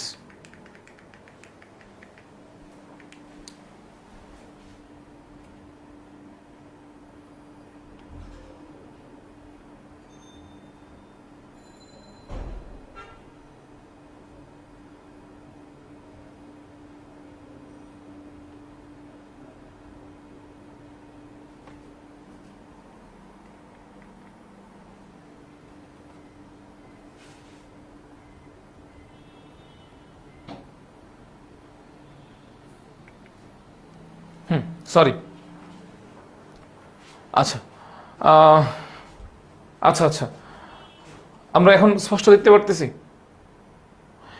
ইলেকট্রন আমরা হচ্ছে মাইটোকন্ড্রিয়ার ইনার মেমব্রেন সম্পর্কে একটু কথা বলবো এখন। আচ্ছা,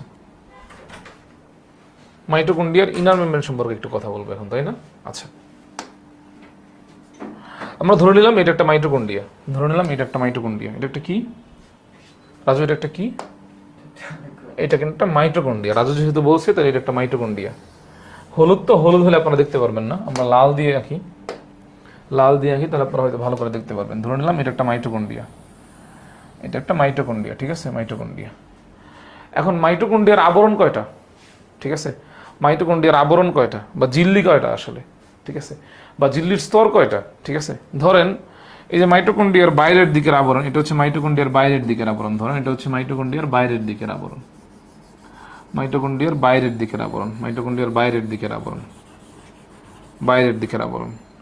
এবং ধরেন এর ভিতরের দিকে আরো একটা আবরণ আছে, ভিতরের দিকে ধরেন আরো একটা আবরণ আছে, ভিতরের দিকে আরো একটা আবরণ আছে, ভিতরের দিকে আরো একটা আবরণ আছে। এই যে মাইটোকন্ড্রিয়ার ভিতরে যে তরলটা আছে, তরলটা আছে, এই তরলটার নাম কি? তরলটার নাম হচ্ছে ম্যাট্রিক্স, তরলটার নাম হচ্ছে ম্যাট্রিক্স।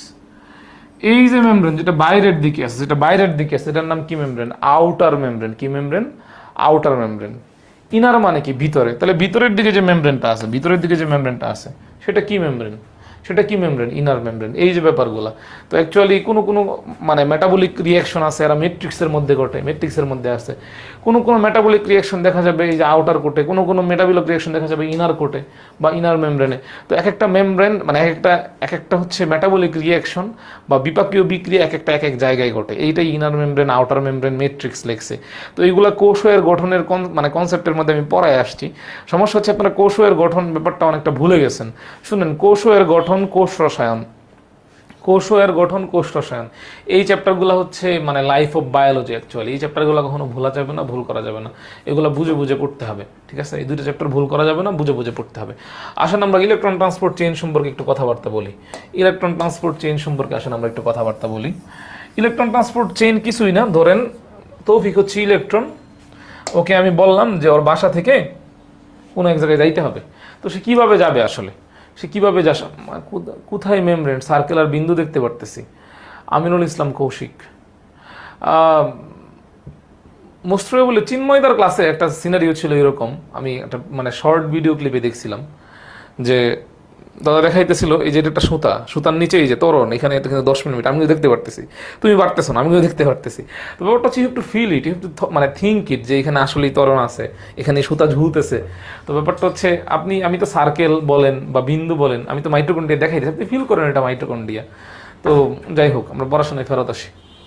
দেখেন, ইলেকট্রন স্থানান্তর ও অক্সিডেটিভ ফসফোরাইলেশন এটা কোথায় ঘটে? মাইটোকন্ড্রিয়াল মেমব্রেনে ঘটে। তো ইলেকট্রন ট্রান্সপোর্ট চেইন মানে কি? যে চেইনের মাধ্যমে ইলেকট্রন স্থানান্তরিত হয়। একটি একক প্রোটিন আর 3টা মাল্টি কমপ্লেক্স কি নিয়ে গঠিত? ইলেকট্রন ট্রান্সপোর্ট চেইনটা একটা একক প্রোটিন আর 3টা মাল্টি কমপ্লেক্স নিয়ে গঠিত, 3টা মাল্টি কমপ্লেক্স নিয়ে গঠিত। এই যে 4টা নাম এখানে দেওয়া আছে, কমপ্লেক্স 1, কমপ্লেক্স 2, কমপ্লেক্স 3, কমপ্লেক্স 4, এই 4টা নাম এমসিকিউ এর জন্য ইম্পর্টেন্ট। এই 4টা নাম এমসিকিউ এর জন্য ইম্পর্টেন্ট। এই 4টা নাম মুখস্থ করবেন, কিছু করার নেই। অ্যাডমিশন, কারণ আলটিমেটলি ধরেন আমার নাম ফয়সাল, এটা নাউন আপনার মুখস্থ করতে হবে, ঠিক আছে? ধরেন এই যে ওর নাম তাসফিয়া, ওর নাম অনুপম, নাম মুখস্থ করতে হবে। তাহলে কমপ্লেক্স 1 এর নাম হচ্ছে NADH ডিহাইড্রোজেনেস, কমপ্লেক্স 2 এর নাম হচ্ছে সাকসিনেট ডিহাইড্রোজেনেস, কমপ্লেক্স 3 এর নাম হচ্ছে সাইটোক্রোম কমপ্লেক্স, কমপ্লেক্স 4 এর নাম হচ্ছে সাইটোক্রোম অক্সিডেস। এটা তো নাম, যেহেতু এটা একটা নাম সেহেতু আপনার এটা মুখস্থ করতে হবে। ব্যাপারটা এইটা, বুঝছেন? বুঝছেন? কারণ মানে সব কিছুরই না আসলে মানে কিছু কিছু জায়গা আছে যেখানে আপনার মেমোরাইজিং করতে হয়, কিছু কিছু জায়গা আছে যেখানে আপনাকে মেমোরাইজিং করতে হয়, ঠিক আছে? তো এই পার্টটা আপনাকে মেমোরাইজ করতে হবে। ইলেকট্রন ট্রান্সপোর্ট চেইন কি, জাস্ট এটা মনে রাখেন, এটা একটা চেইন, এই চেইন দিয়ে ইলেকট্রন ট্রান্সপোর্ট হয়। ইলেকট্রন ট্রান্সপোর্ট চেইন কি?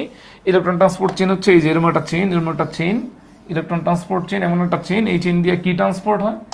এই চেইন দিয়ে কি ট্রান্সপোর্ট হয়? ইলেকট্রন ট্রান্সপোর্ট হয়। কি ট্রান্সপোর্ট হয়? ইলেকট্রন ট্রান্সপোর্ট হয়। ইলেকট্রন একবার এখান থেকে ইলেকট্রন এখানে ট্রান্সপোর্ট হবে, একবার ধরুন এখান থেকে ধরেন আরেকবার এখানে ট্রান্সপোর্ট হবে। এখন এই যে কারো মাধ্যমে যাইতেছে, কারো মাধ্যমে ট্রান্সপোর্ট হইতেছে, ধরেন ইলেকট্রনটা হচ্ছে তৌফিক, তৌফিককে বললাম যে 10 এমএস এর অফিসে আসতে হবে। তো তৌফিক একবার ওর বাসা থেকে বের হয়ে প্রথমে এইটুকুর জন্য রিক্সা নিবে, রিক্সা নিয়ে বাস স্ট্যান্ডে আসবে, তারপর বাস স্ট্যান্ড থেকে তারপর বাস দিয়ে 10 এমএস এর অফিসে আসবে। তার মানে এই যে এগুলো হচ্ছে মাধ্যম, আর এই যেটা হচ্ছে তৌফিক মানে ইলেকট্রন। তো ব্যাপারটা হচ্ছে এটা, এই যে কমপ্লেক্স এখানে দেওয়া আছে, এই যে এই কমপ্লেক্স এখানে এই জায়গায় কমপ্লেক্স থাকবে চেনের এখানে, যার মাধ্যম দিয়ে আসলে ইলেকট্রনটা ট্রান্সপোর্ট হবে। ব্যাপারটা হচ্ছে এইটা। তাহলে ইলেকট্রন ট্রান্সপোর্ট চেইন কি? ইলেকট্রন ট্রান্সপোর্ট চেইন হচ্ছে একটা চেইন, এই চেইন দিয়ে কি ট্রান্সপোর্ট হয়? ইলেকট্রন ট্রান্সপোর্ট হয়। ইলেকট্রন ট্রান্সপোর্ট হয়। কি নিয়ে গঠিত? একটা একক প্রোটিন নিয়ে গঠিত, এবং 3টা কমপ্লেক্স নিয়ে গঠিত, 3টা মাল্টি কমপ্লেক্স। তো এই যে complex 1, complex 3, complex 2, complex 3, complex 4, এই 4টা জিনিস আপনারা মেমোরাইজ করবেন। তো 1 নম্বর ইলেকট্রন প্রবাহ প্রক্রিয়াটি নিম্নরূপ। আচ্ছা, ইলেকট্রন ট্রান্সপোর্ট চেইনের কমপ্লেক্স 1 NADH+H+ হতে ইলেকট্রন গ্রহণ করে ইউকি এর মাধ্যমে কমপ্লেক্স 3 তে পৌঁছায়। হাবিজাবি অনেক কিছু লেখা আছে। আচ্ছা, একটা ছবি দেওয়া আছে এখানে দেখেন। আচ্ছা, ইউকিউ এর মানে কি? আচ্ছা ভাই, সবাই বলে বায়োলজির মুখস্থ, কিন্তু আমার কাছে মনে হয় ধুমায়া লিখতে হবে। আচ্ছা, আপনার কাছে কেন এমন মনে হইতেছে? আচ্ছা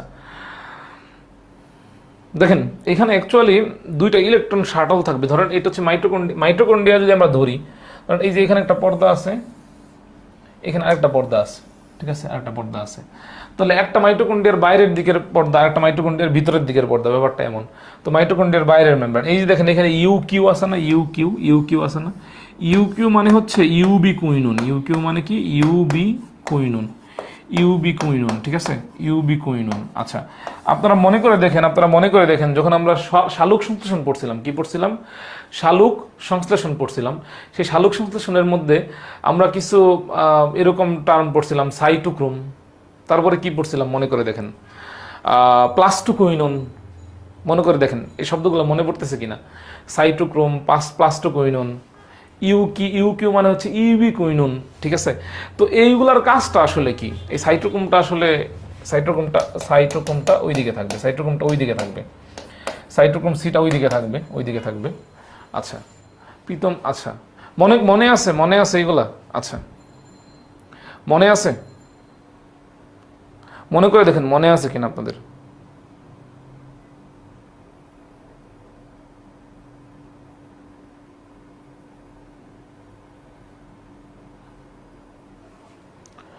দেখেন, এটা হচ্ছে কমপ্লেক্স 1, এটা হচ্ছে কমপ্লেক্স 1, এটা হচ্ছে কমপ্লেক্স 3, এটা হচ্ছে কমপ্লেক্স 3, এটা হচ্ছে কমপ্লেক্স 3, এটা হচ্ছে কমপ্লেক্স 4, এটা হচ্ছে কমপ্লেক্স 4, ঠিক আছে, এটা হচ্ছে কমপ্লেক্স 4। আর এই যে এখানে যে কাজটা ঘটবে আসলে, এই জিনিসটা এখানে আছে, এটা হচ্ছে এটিপি সিনথেটেস। এটা কি? এটা হচ্ছে এটিপি সিনথেটেস। তাহলে আমরা এক নাম্বারটা পড়ে আসি। মাইটোকন্ড্রিয়া, এটা হচ্ছে মাইটোকন্ড্রিয়ার ভেতরের মেমব্রেন। এটা মাইটোকন্ড্রিয়ার ভেতরের মেমব্রেন। এটা কি? এটা মাইটোকন্ড্রিয়ার ভেতরের মেমব্রেন। এটা মাইটোকন্ড্রিয়ার ভেতরের মেমব্রেন। আর এই যে মেমব্রেনটা এখানে আছে, এই যে মেমব্রেনটা আছে, এটা হচ্ছে মাইটোকন্ড্রিয়ার বাইরের মেমব্রেন। এটা ভিতরের মেমব্রেন, ঠিক আছে। আচ্ছা, আমরা দেখেন এক নাম্বারটা পড়ে আসি। ইলেকট্রন ট্রান্সপোর্ট চেইনের কমপ্লেক্স 1 NADH2 হতে ইলেকট্রন গ্রহণ করে। তাহলে কমপ্লেক্স 1, এই যে এটা হচ্ছে কমপ্লেক্স 1, ইলেকট্রন গ্রহণ করতেছে কোন জায়গা থেকে? এই যে NADH2, এই NADH2 থেকে ইলেকট্রন গ্রহণ করতেছে। কি? ইলেকট্রনটা গ্রহণ করতেছে কি? কমপ্লেক্স 1। কে গ্রহণ করতেছে? কমপ্লেক্স 1। এখন এটা কাকে দিছে অ্যাকচুয়ালি? কাকে দিছে দেখেন, ইউবি কুইনুনকে দিয়ে দিছে। কাকে দিছে? ইউবি কুইনুনকে দিয়ে দিছে। এই যে এটা হচ্ছে কমপ্লেক্স 2 এখানে আছে, দেখেন আমরা আবার পরে আসি। ইলেকট্রন ট্রান্সপোর্ট চেইনের কমপ্লেক্স 1 NADH2 হতে ইলেকট্রন গ্রহণ করে ইউবি কুইনুনের মাধ্যমে কমপ্লেক্স 3 তে পৌঁছায়। তাহলে এই যে ইউবিকুইনোনের মাধ্যমে কমপ্লেক্স কিসে পড়েছে, ইউবিকুইনোনের মাধ্যমে, ইউবিকুইনোন আবার ইউবিকুইনোন কোথায় পড়েছে, কমপ্লেক্স থ্রিতে পৌঁছাইছে। এই যে ইলেকট্রন কমপ্লেক্স থ্রিতে পৌঁছে গেছে। দেখেন এটা হচ্ছে কমপ্লেক্স 1, এটা কমপ্লেক্স 2, এটা কমপ্লেক্স 3, এটা কমপ্লেক্স 4। প্রথম ধাপ এই যে NADH2 হতে একটা ইলেকট্রন কমপ্লেক্স 1 এ গেছে, ইউবিকুইনোনের মাধ্যমে কোথায় পৌঁছাইছে, কমপ্লেক্স 3তে পৌঁছাইছে। কমপ্লেক্স 3তে পৌঁছাইছে, আমরা যদি দেখি কমপ্লেক্স 3তে পৌঁছাইছে। NADH2 হতে ইলেকট্রন মুক্ত হয়ে NAD তে পরিণত হয়। এই যে NADH2 তে ইলেকট্রনটা যে মুক্ত হয়ে, যে ইলেকট্রনটা যে মুক্ত হয়ে এখানে গেছে, তখন এটা এই জিনিসটা কিসে কনভার্ট হয়ে যাবে, এই যে NADH2 ছিল এটা কিসে কনভার্ট হয়ে যাবে, এটা NAD তে কনভার্ট হয়ে যাবে। কিসে কনভার্ট হয়ে যাবে, NAD তে কনভার্ট হয়ে যাবে। কমপ্লেক্স 2 এই যে এখানে, কমপ্লেক্স 2 এই যে এখানে। এখন আসেন পরের বিক্রিয়াটা আমরা দেখি। Fe2H2 তে ইলেকট্রন কমপ্লেক্স 2 গ্রহণ করে, ইউবিকুইনোনের মাধ্যমে কমপ্লেক্স 3 তে পৌঁছায়। আচ্ছা দেখেন এই যে কমপ্লেক্স 2 মধ্যে যে ইলেকট্রনটা আসবে সেটা আসবে কি থেকে, সেটা আসবে Fe2H2 থেকে। সেটা আসবে কি থেকে, Fe2H2 থেকে। তাহলে Fe2H2 থেকে একটা ইলেকট্রন কে গ্রহণ করবে, কমপ্লেক্স 3। সেম ইউবিকুইনোনে যাবে, ইউবিকুইনোন এই ইলেকট্রনটা কারে দিয়ে দিবে, কমপ্লেক্স 3 কে দিয়ে দিবে। এখন এই যে ইলেকট্রনটা Fe2H2 ইলেকট্রন দিয়ে দিছিল, চিন্তা করে দেখেন NADH2 যখন ইলেকট্রন যখন ইউবিকুইনোনকে দিয়ে দিছিল তখন আলটিমেটলি NADH2 গিয়ে পরে কিসে কনভার্ট হয়েছিল, NAD+। আচ্ছা NAD কিসে কনভার্ট হয়েছিল, NAD+ এ কনভার্ট হয়েছিল। তাহলে এই NADH2 ইলেকট্রনটা কাকে দিছিল, কমপ্লেক্স 1 কে দিছিল। কার কাছে গেছে, ইউবিকুইনোনের কাছে। ইউবিকুইনোন এইটা কারে দিয়ে দিছে, কমপ্লেক্স 3 কে দিয়ে দিছে। এটা ছিল এক নাম্বার ধাপ। 2 নাম্বার ধাপে কি হইতেছে, Fe2H2 ইলেকট্রনটা কাকে দিছে, কমপ্লেক্স 2 কে দিছে। কমপ্লেক্স 2 কে দিছে। এই ইলেকট্রনটা কমপ্লেক্স 2 থেকে কোথায় যাবে, ইউবিকুইনোনে যাবে। ইউবিকুইনোন কার কাছে পাঠিয়ে দিবে, ইলেকট্রনটা কমপ্লেক্স 3 এর কাছে পাঠিয়ে দিবে। কিন্তু Fe2H2 কিসে কনভার্ট হয়ে যাবে, FeD+ এ কনভার্ট হয়ে যাবে, কারণ NADH2 কিসে কনভার্ট হয়ে গেছিল, NAD+ এ কনভার্ট হয়ে গেছিল। এটা বুঝছেন কিনা বলেন। তারপরে দেখেন কমপ্লেক্স 3 হতে ইলেকট্রন সাইটোক্রোমের মাধ্যমে কমপ্লেক্স 4 এ গিয়ে পৌঁছায়। এই কমপ্লেক্স 3 হতে ইলেকট্রন সাইটোক্রোমের মাধ্যমে কমপ্লেক্স 4 এ গিয়ে পৌঁছাবে। এই যে কমপ্লেক্স 3 হতে ইলেকট্রন সাইটোক্রোমের মাধ্যমে কমপ্লেক্স 4 এ গিয়ে পৌঁছাবে। এটুকু বুঝছেন কিনা বলেন। আচ্ছা আমি কি ছবিটা আমার মতো করে আঁকবো, এখানে আমি কি ছবিটা আমার মতো করে আঁকবো, ধরেন এটা একটা মাইটোকন্ড্রিয়া, ঠিক আছে। আমরা মাইটোকন্ড্রিয়ার এই অংশটুকু কেটে ফেলি,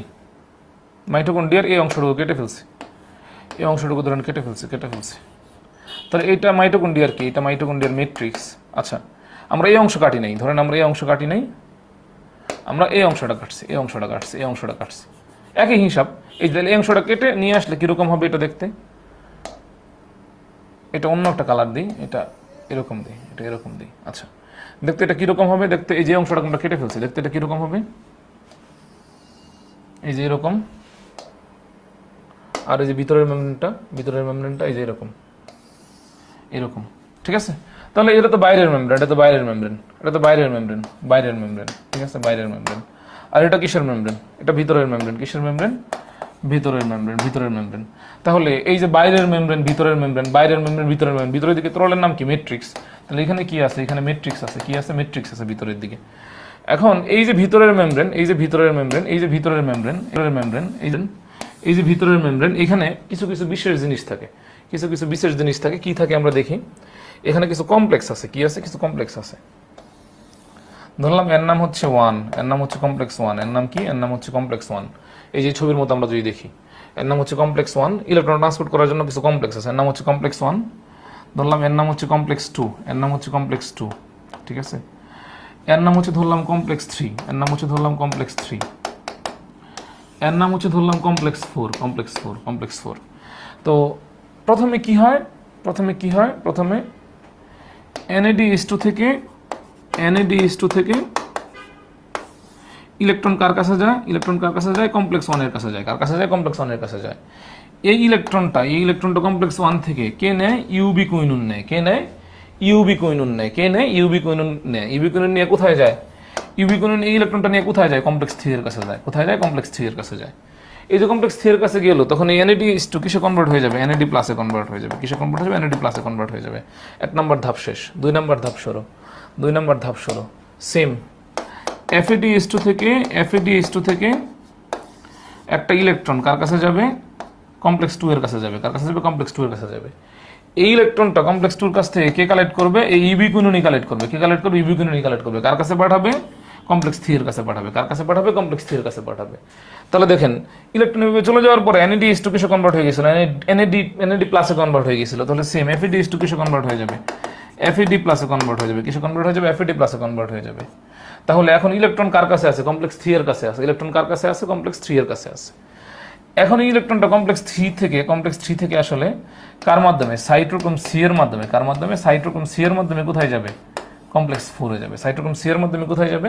কমপ্লেক্স 4 এ যাবে। এইটুকু বুঝছেন? আমি এইটাই পড়াইছি। সহজ জিনিস। মানে ধরেন এই যে ইলেকট্রনটা হচ্ছে তৌফিক, NADH2 হচ্ছে তৌফিকের মা। এই যে ইলেকট্রনটা হচ্ছে তৌফিক, NADH2 হচ্ছে ইলেকট্রনের মানে তৌফিকের মা। তৌফিককে বাসা থেকে পাঠাইছে, বলছে তুই এই যে মানে হচ্ছে কিছুদিন কল্যাণপুরে বাবা থাকে এখানে, কিন্তু তৌফিক কল্যাণপুরে থাকবে না, সে চলে যাবে হচ্ছে ধরেন মোহাম্মদপুরে। ঠিক আছে, এখন যাওয়ার জন্য তো তৌফিকের কোনো একটা রাস্তা লাগবে বা কোনো একটা মাধ্যম লাগবে। তার বাসার জিনিসপত্র নেওয়ার জন্য সেটা ট্রাক নিয়ে আসছে। সেই ট্রাকের নাম ইউবিকুইনোন। ইলেকট্রনটা হচ্ছে তৌফিক। তো ইউবিকুইনোন দিয়ে সে ইউবিকুইনোন নামক ট্রাক দিয়ে বাসার জিনিসপত্র নিয়ে সে কোথায় চলে গেছে?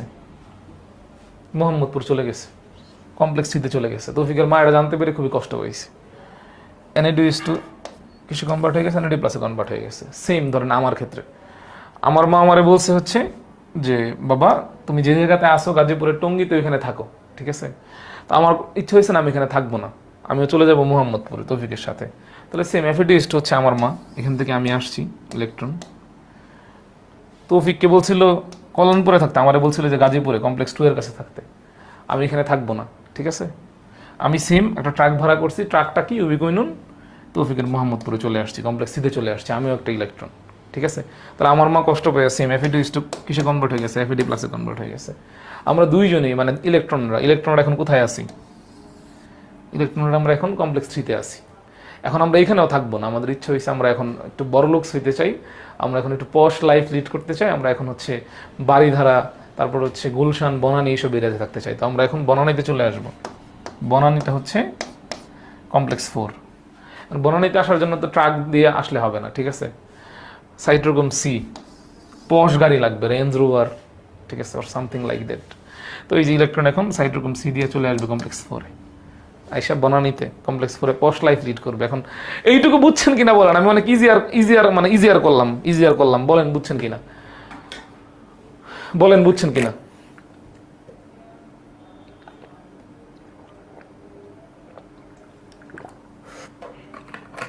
বুঝছেন কিনা?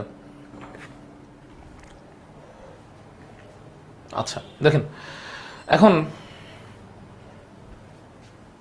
বলেন বুঝছেন কিনা?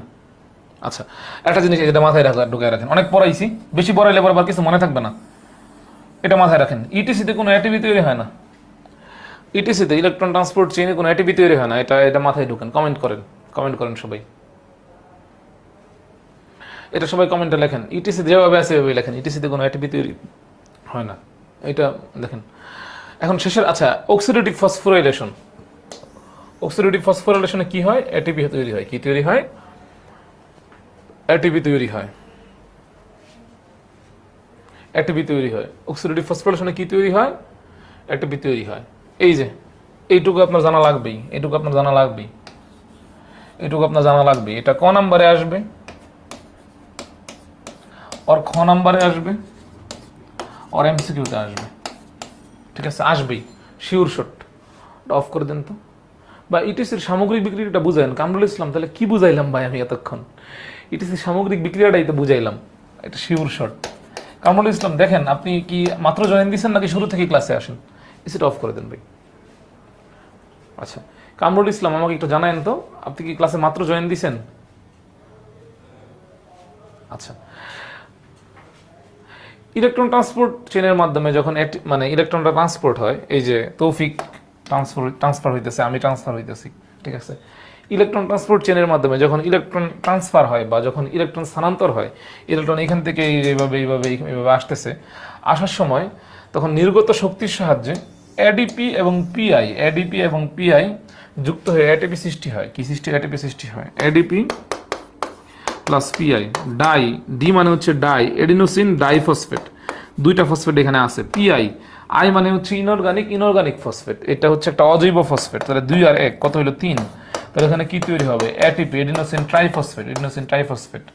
তাহলে এটিপি শুনেন, সূর্যের আলোর সহায়তায় যদি এটা ঘটতো, ফটো মানে কি? ফটো মানে হচ্ছে আলো। যদি সূর্যের আলোর সহায়তায় ঘটতো তখন এটাকে বলতাম আমরা ফটোফসফোরাইলেশন। কি বলতাম? ফটোফসফোরাইলেশন। সেটা কিন্তু সালোক সংশ্লেষণের পার্ট হয়ে যেত। বোঝার চেষ্টা করেন, ফটো মানে হচ্ছে আলো। যদি সূর্যের আলোর সহায়তায় ঘটতো, এই ফসফেট সংযোজনের মাধ্যমে যদি এটিপি তৈরি হইতো, তাহলে সেটা সালোক সংশ্লেষণের পার্ট হয়ে যেত। সেটাকে আমরা বলতাম ফটোফসফোরাইলেশন। কি বলতাম? ফটোফসফোরাইলেশন। ঠিক আছে। আর এইখানে যদি ইলেকট্রন ট্রান্সপোর্ট চেনের মাধ্যমে ইলেকট্রন স্থানান্তরের সময় যদি এটিপি সৃষ্টি হয়, তখন এটাকে বলি আমরা অক্সিডেটিভ ফসফোরাইলেশন হচ্ছে শ্বসনের পার্ট, আর ফটোফসফোরাইলেশন হচ্ছে সালোক সংশ্লেষণের পার্ট। ঠিক আছে। এবং এখানে এটিপি তৈরি হইতেছে কোন প্রক্রিয়ায়? কেমিওসমোসিস প্রক্রিয়া। এমসিকিউতে আসবে। ঠিক আছে। আচ্ছা, ফটোফসফোরাইলেশন এবং অক্সিডেটিভ ফসফোরাইলেশনের পার্থক্যটা পড়বেন, এটা খ নাম্বারে আসবে, পার্থক্যটা পড়বেন। ঠিক আছে, খ নাম্বারে আসবে। এখন আসেন আমরা এটিপির হিসাব পড়ি। ঠিক আছে। আচ্ছা, আমি তারপরে কিছু পার্থক্য বলে দিতেছি। ফটোফসফোরাইলেশন এটা কার পার্ট? এটা হচ্ছে সালোক সংশ্লেষণের পার্ট। কার পার্ট? সালোক সংশ্লেষণের পার্ট। অক্সিডেটিভ ফসফোরাইলেশন এটা কার পার্ট? এটা হচ্ছে শ্বসনের পার্ট। কার পার্ট? শ্বসনের পার্ট। এটা কোথায় ঘটে? এটা মাইটোকন্ড্রিয়ার ক্রিস্টিতে ঘটে। এই ফটোফসফোরাইলেশন কোথায় ঘটে? কোরোপ্লাস্টের থাইলাকয়েডে ঘটে। সি থাইলাকয়েড, এম ক্রিস্টি। ঠিক আছে। আচ্ছা,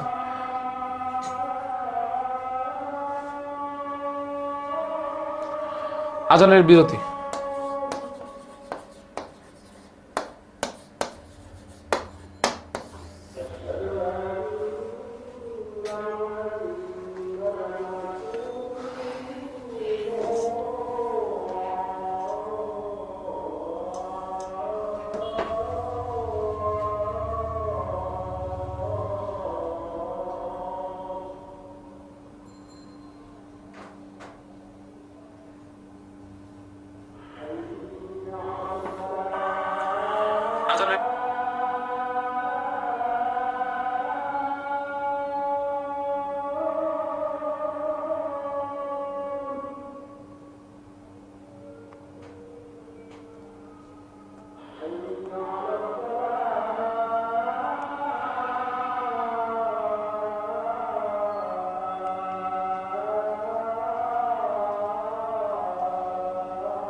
আচ্ছা, আজান শেষ হয়ে গেছে। একটা কমেন্ট দেখলাম আমি, রানী দাস এআইডি থেকে করা হইলো। আচ্ছা, সে বলতেছে হচ্ছে এটা যে every HSC student should skip this chapter for save the brain. আচ্ছা, এখন ব্যাপারটা হচ্ছে এটা যে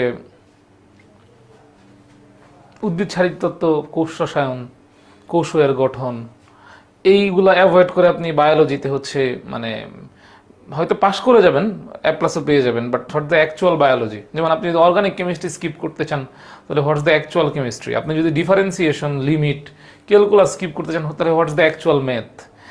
আপনি যখন গ্র্যাজুয়েশনে আসবেন, আপনি অনার্সে যখন আসবেন, আপনি ফিজিক্স, কেমিস্ট্রি, বোটানি, জুলজি, মানে যেই সাবজেক্টে অনার্স করেন না কেন, আপনার কিন্তু সেখানে মানে হচ্ছে ইন কোর্স বা কোর্সের পার্ট হিসেবেও কিন্তু ক্যালকুলাস থাকবে, অর্গানিক কেমিস্ট্রির পার্ট থাকবে। মেডিকেলে আসলেও আমাদের কিন্তু এই যে চ্যাপ্টারটা আমরা পড়তেছি উদ্ভিদ শারীর তত্ত্ব, এই চ্যাপ্টারের অধিকাংশ জিনিস আমাদের মেডিকেলের বায়োকেমিস্ট্রিতে আছে, মেটাবলিজম কার্ডের মধ্যে, ঠিক আছে।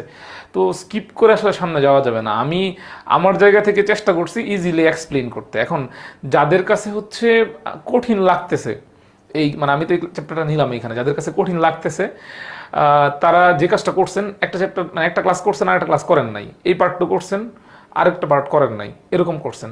তো আপনি যদি নিজের জায়গায় নিজে অনেস্ট না হন, ক্লাস না করে বলেন বুঝি নাই, আপনার উপর কি ওহি নাজিল হবে বা আপনি হচ্ছে ইজিলি পেরে যাবেন? দুনিয়ার কোনো কিছু ইজি না, ইটস নট ইজি। আপনাকে আগে পড়তে হবে, পড়ে বোঝার চেষ্টা করতে হবে, দেন ক্লাস করতে হবে। তো আপনি একটা চ্যাপ্টারের 1 নাম্বার লেকচার স্কিপ করে 2 নাম্বার লেকচার বুঝবেন না। আমি সবসময় বলি যে আপনি যদি আমার ক্লাস করতে চান, class is like building making এর মতো।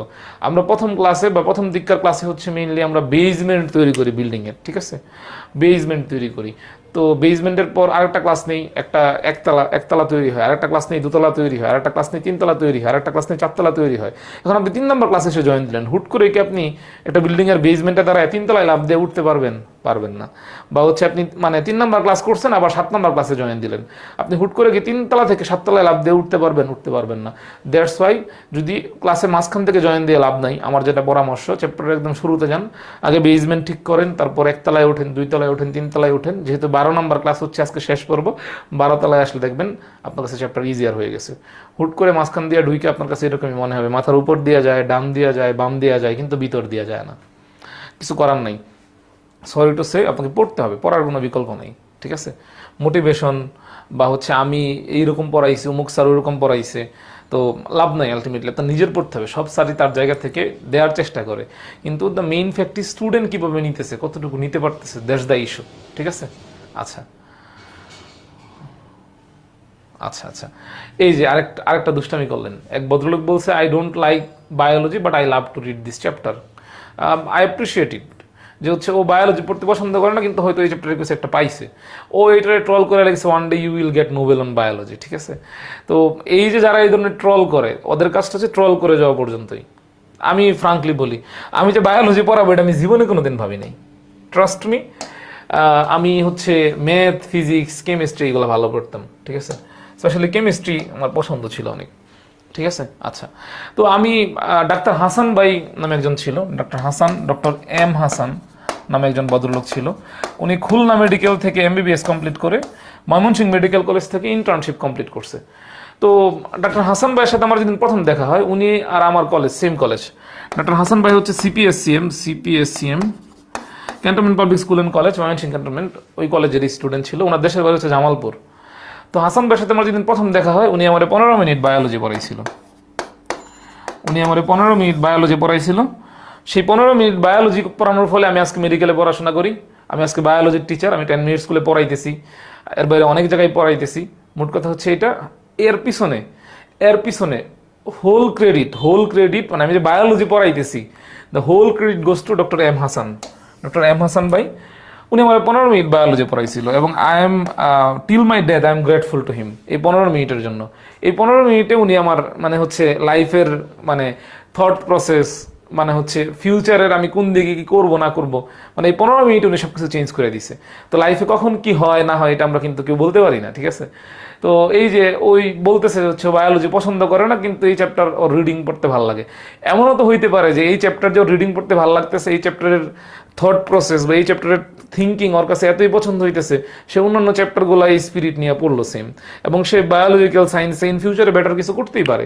তো এই যেভাবে ট্রল করা, এটা তো ঠিক না, ঠিক আছে। আচ্ছা, তো আই এম বায়োলজি টিচার। আমি মানে হচ্ছে কি বলবো, মানে আমি ভুলভাল ইংরেজি বলতেছি যে আই এম বায়োলজি টিচার, যাই হোক, মানে আমি অনেক ইমোশনাল ফিল করতেছি, কারণ আমি অনেক খুঁজছি, এরপরে ডক্টর এম হাসান ভাই আর পাই নাই।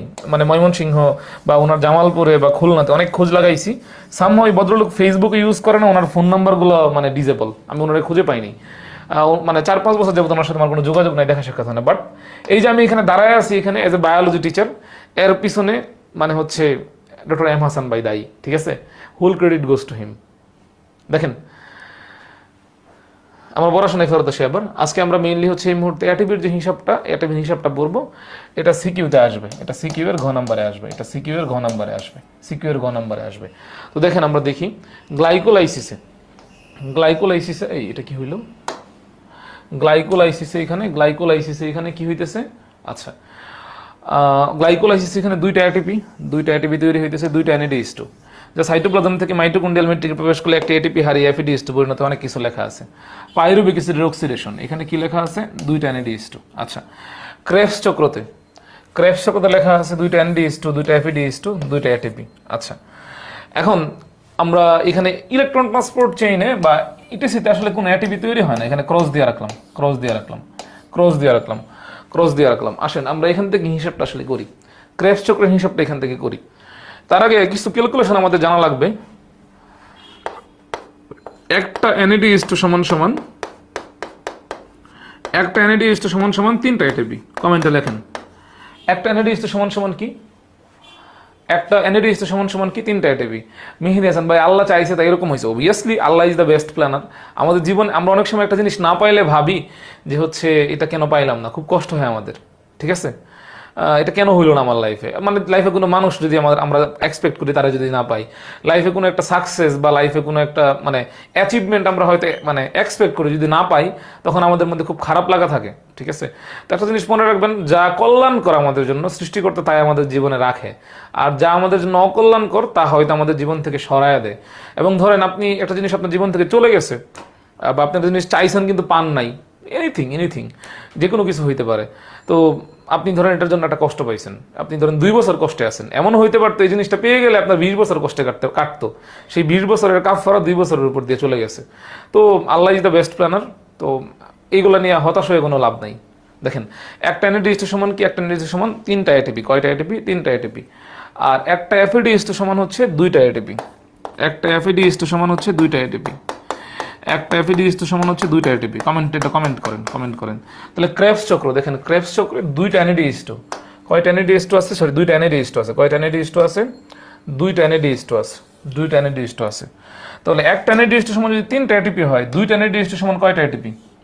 দুইটা NADH2 সমান কয়টা এটিপি? 6টা এটিপি। কয়টা এটিপি? 6টা এটিপি। আচ্ছা, এখানে টাইপিং মিস্টেক করছে, ভয়াবহ ব্যাপার। এখানে 6টা NADH2 হবে। আমিও তোর মতো করেই বলতেছি, এখানে 6টা NADH2 হবে।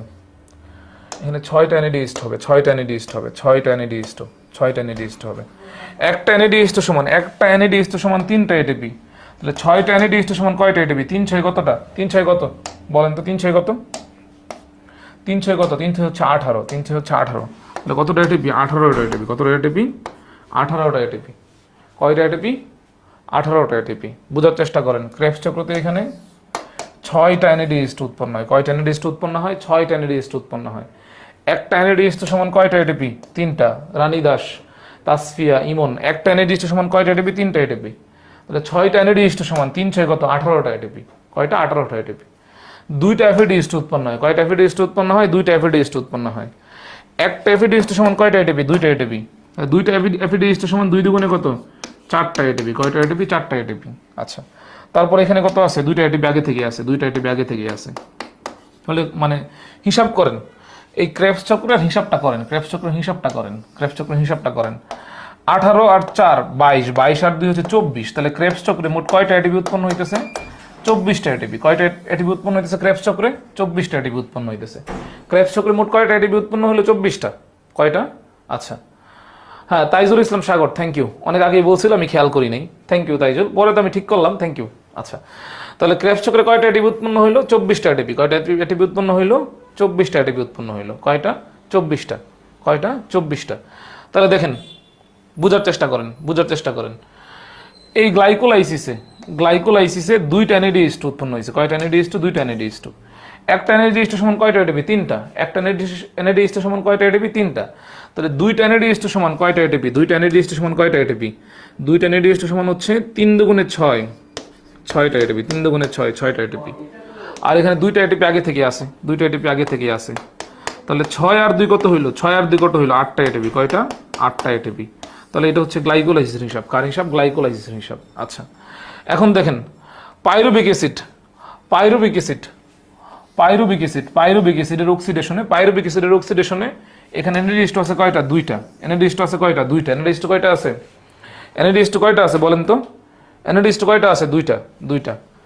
এই যে দুইটা এনএডিএইচ2 আছে, তাহলে 3 দুগুণে কত? 3 দুগুণে কত? 6টা এটিপি, 6টা এটিপি, 6টা এটিপি। তাহলে মোট এটিপি কত, কয়টা হওয়ার কথা? মোট এটিপি কয়টা হওয়ার কথা চিন্তা করেন। মোট এটিপি কয়টা হওয়ার কথা চিন্তা করেন। এখানে আছে 24। ক্রেবস চক্রে কয়টা এটিপি উৎপন্ন হলো? 24টা। কয়টা? 24টা। পাইরুভিক অ্যাসিডের অক্সিডেশনের এখানে 6টা এটিপি, 24 আর 6 কত? 30। গ্লাইকোলাইসিসের এখানে আছে 8, তাহলে 30 আর 8 কত হওয়ার কথা? 38 হওয়ার কথা। কত হওয়ার কথা? 38 হওয়ার কথা, কিন্তু 38টা হয় না, 38টা হয় না, হইতেছে কয়টা? 36টা। কয়টা? 36টা। কারণ হচ্ছে যখন গ্লাইকোলাইসিসের ফলে পাইরুভিক অ্যাসিড উৎপন্ন হয়, সেই পাইরুভিক অ্যাসিড যখন এটা সাইটোপ্লাজম থেকে মাইটোকন্ড্রিয়ার ম্যাট্রিক্সে প্রবেশ করে, তখন একটা এটিপি হারায়া এফিডিএইচ2 পরিণত হয়। তাহলে একটা এফিডিএইচ2 পরিণত হইতেছে, একটা এফিডিএইচ2 সমান কয়টা এটিপি? দুইটা এটিপি, দুইটা এটিপি। তাহলে 8 থেকে যদি 2 বিয়োগ হয় থাকে কত? থাকে কত? 6, 6, 6, কত? 6 থাকে। তাহলে আমরা গ্লাইকোলাইসিসের হিসাব করবো কত দিয়া? 6 দিয়া। গ্লাইকোলাইসিস হিসাব করবো কত দিয়া? 6 দিয়া। তাহলে দেখেন ইটিসিতে কোনো ইলেকট্রন ট্রান্সপোর্ট চেইনে কোনো এটিপি নাই, কোনো এটিপি নাই। ক্রেবস চক্রে কয়টা? 24টা। তারপরে গ্লাইকোলাইসিস কয়টা? 6টা। 24 আর 6 কত? 24 আর 6 হচ্ছে 30। আর এখানে 6, 30 আর 6 কত? 36। তাহলে এই হচ্ছে সবার শোনে মোট 36টা। বুঝছেন কেন এখানে দুইটা বাদ গেছে? কেন এখানে দুইটা বাদ গেছে? এই যে এফিডিএইচ2 কনভার্ট হয়ে গেছে, এফিডিএইচ সমান কয়টা? দুইটা এটিপি, ঠিক আছে? এই দুই বাদ দিছি আমরা এখান থেকে। বুঝছেন 36 কিভাবে হইলো? দেখেন আমরা যখন হচ্ছে ইন্টারমিডিয়েট ফার্স্ট ইয়ারে ছিলাম, আমাদের বইয়ের এডিশনে 38টা দেওয়া ছিল। তো আমরা যখন মেডিকেল অ্যাডমিশন টেস্ট দিছি তখন বই চেঞ্জ হয়েছে, 38-এর জায়গায় 36 আসছে। তো আপনারা, আমি যে বলে রাখতেছি আজকের ক্লাসে বলে রাখতেছি, আর 2-3 বছর পর ছেলেমেয়েরা এটা 36 না, এটা 32 পড়বে। কারণ মানে হচ্ছে মডার্ন সায়েন্টিস্টরা অ্যাকচুয়ালি এখানে মনে করতেছে যে গ্লাইকোলাইসিসে আরও এটিপি হারায়। মডার্ন সায়েন্টিস্টরা এটা মনে করতেছে ইন ফিউচার এই 36টা 32-এ কনভার্ট হবে। এখনো বইয়ের মধ্যে আসে নাই, ইন ফিউচার হয়তো চলে আসবে। তো আপনাদের বইয়ের মধ্যে যেহেতু 36 আছে, আপনারা 36 শাখায় আসবেন এবং এটা সিকিউ এর গ নাম্বারে আসবে। তাহলে আমাকে বলেন ক্রেবস চক্রে কয় অণু এটিপি উৎপন্ন হয়? ঠিক আছে, ক্রেবস চক্রে কয় অণু এটিপি উৎপন্ন হয় বলেন? আপনার কাছের মধ্যে অনেক কিছু বলতে ইচ্ছে করে, কিন্তু সমস্যা হচ্ছে পোলাপান হচ্ছে এই মানে হচ্ছে এগুলা মানে ক্রপ করে কেটে তারপরে পিছনে মিউজিক লাগাই দেয়, তখন আরেক কাহিনী। আচ্ছা দেখেন,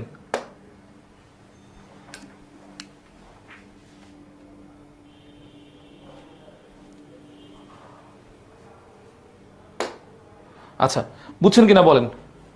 হ্যাঁ, 9 10 38 পড়ছিলেন, এখন 36 পড়তেছেন। হ্যাঁ, 10 ইন ফিউচার আপনার যারা ছোট ভাই বোন তারা 32 পড়বে। এটা এখনো টেক্সট বুকে আসে নাই, আসবে সামনে।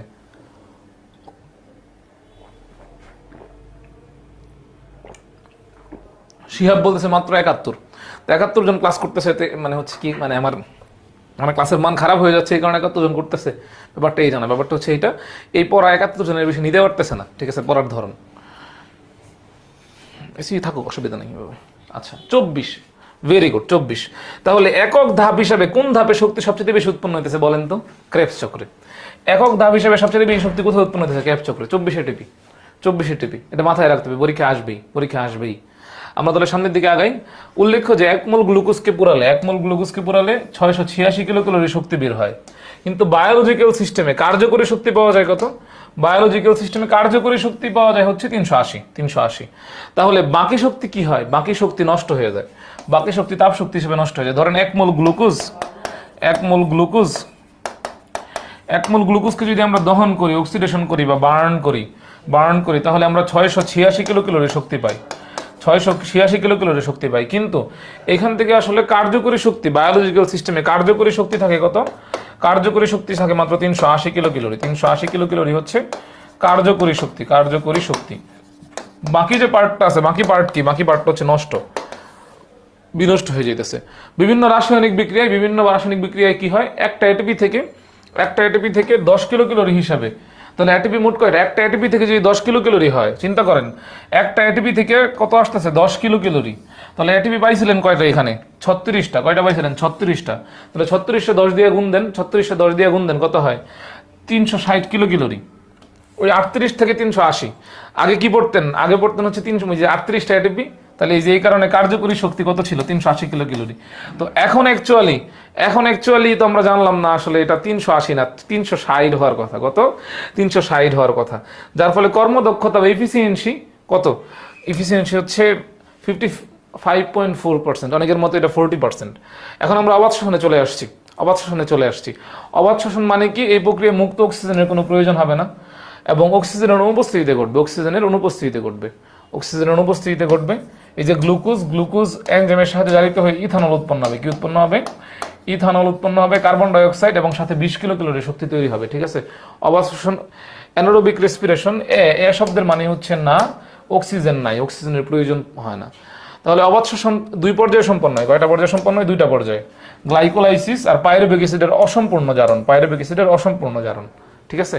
দেখেন, গ্লাইকোলাইসিস অবাধ শ্বসন এবং সবাধ শ্বসন উভয়েরই প্রথম ধাপ। ঠিক আছে? এই সবাধ শ্বসনের অনুরূপ এখানে গ্লাইকোলাইসিস যেটা ঘটে সেটা হচ্ছে সবাধ শ্বসনের অনুরূপ। আমরা তো আগের ক্লাসেই পড়ে আসছি যে সবাধ শ্বসনের গ্লাইকোলাইসিস কিভাবে ঘটে। আগের ক্লাসে পড়ে আসছি। এই যে এই লাইনটা পরীক্ষা আসবেই। গ্লাইকোলাইসিস উভয় প্রকার শ্বসনের প্রথম পর্যায়ে। শিওর শর্ট এমসিকিউ, এটা আসবেই পরীক্ষায়। তো এই ধাপে কি হয়? গ্লুকোজ উৎপন্ন এখনো গ্লুকোজ থেকে 2 অণু পাইরুভিক অ্যাসিড, 2 অণু NADH2, 2 অণু ATP উৎপন্ন হয়। ঠিক আছে? আচ্ছা, এক্সামে কি 360 দিব কিনা? দেখেন এখানে কি আছে। ঠিক আছে? 360 এর জায়গায় কার্যকরী শক্তি দেওয়া নাই। যদি কার্যকরী শক্তির কথা বলা থাকে 380, আর যদি বলা থাকে যে একটা এটিপি থেকে 10টা কিলো ক্যালোরি পাওয়া গেলে 36 থেকে কয়টা পাওয়া যাবে, তাহলে 360 এভাবে দিবেন। ঠিক আছে? আচ্ছা, তো দেখেন আমরা এখন পাইরুভিক অ্যাসিডের অসম্পূর্ণ জারণ দেখি। পাইরুভিক অ্যাসিডের অসম্পূর্ণ জারণে 2টা জিনিস তৈরি হইতে পারে। কি তৈরি হইতে পারে? হয়তো ইথানল তৈরি হইতে পারে, নয়তো ল্যাকটিক অ্যাসিড তৈরি হইতে পারে। ঠিক আছে?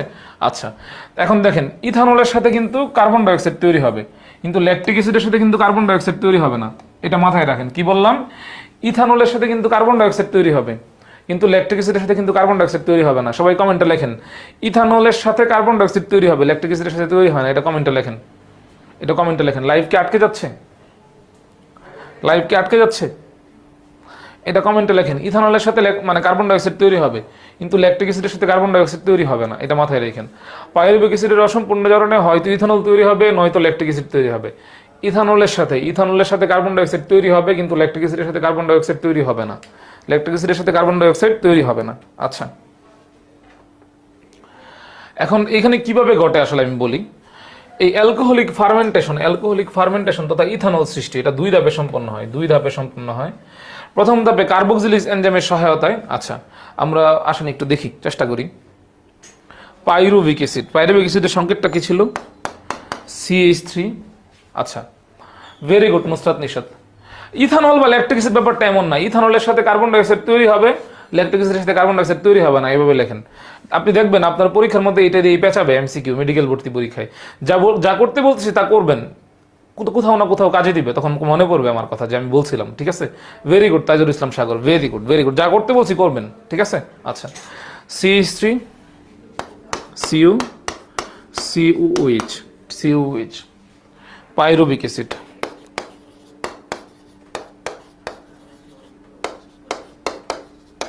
পাইরুভিক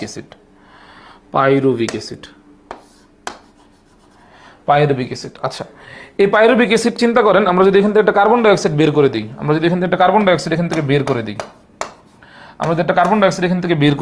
তাহলে এই যে কার্বন চলে যাইতেছে, দেখেন এখান থেকে কার্বন চলে যাইতেছে,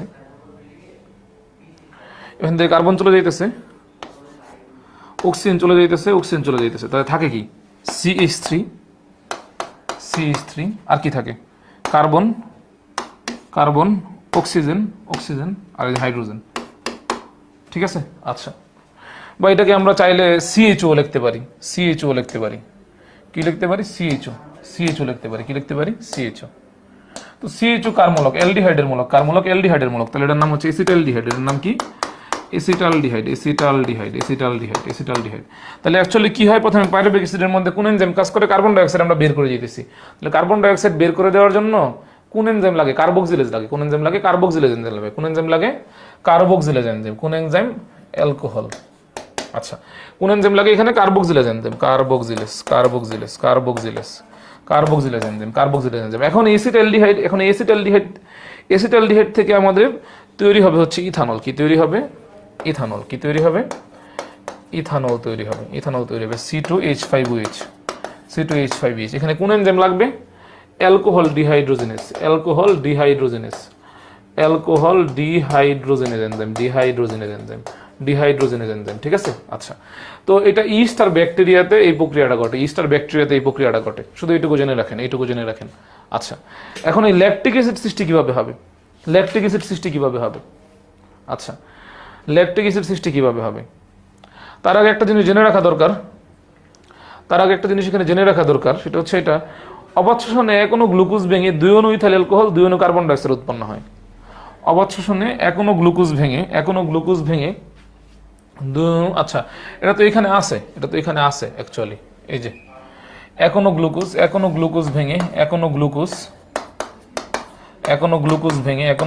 ভেঙে কি উৎপন্ন হইতেছে? এই যে 2 অণু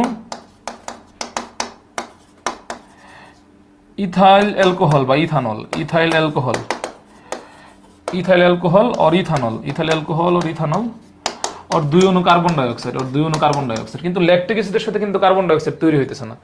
ল্যাকটিক অ্যাসিডের সাথে কিন্তু কার্বন ডাইঅক্সাইড তৈরি হইতেছে না। তাহলে ল্যাকটিক অ্যাসিড সৃষ্টিটা কিভাবে হয়? জাস্ট আমি বলি, পাইরুভিক অ্যাসিডের সংকেতটা নাকি ছিল রাজু? বলো তো, তুমি তো পারো রাজু। পাইরুভিক অ্যাসিডের সংকেতটা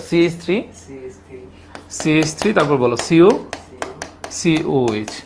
আচ্ছা, এখন চিন্তা করে দেখেন, আমরা অ্যাকচুয়ালি যে কাজটা করব, এখন ল্যাকটিক অ্যাসিডের সংকেতটা এখানে আসেন, আমরা লিখি CH3, তারপরে কি রাজু? COOH।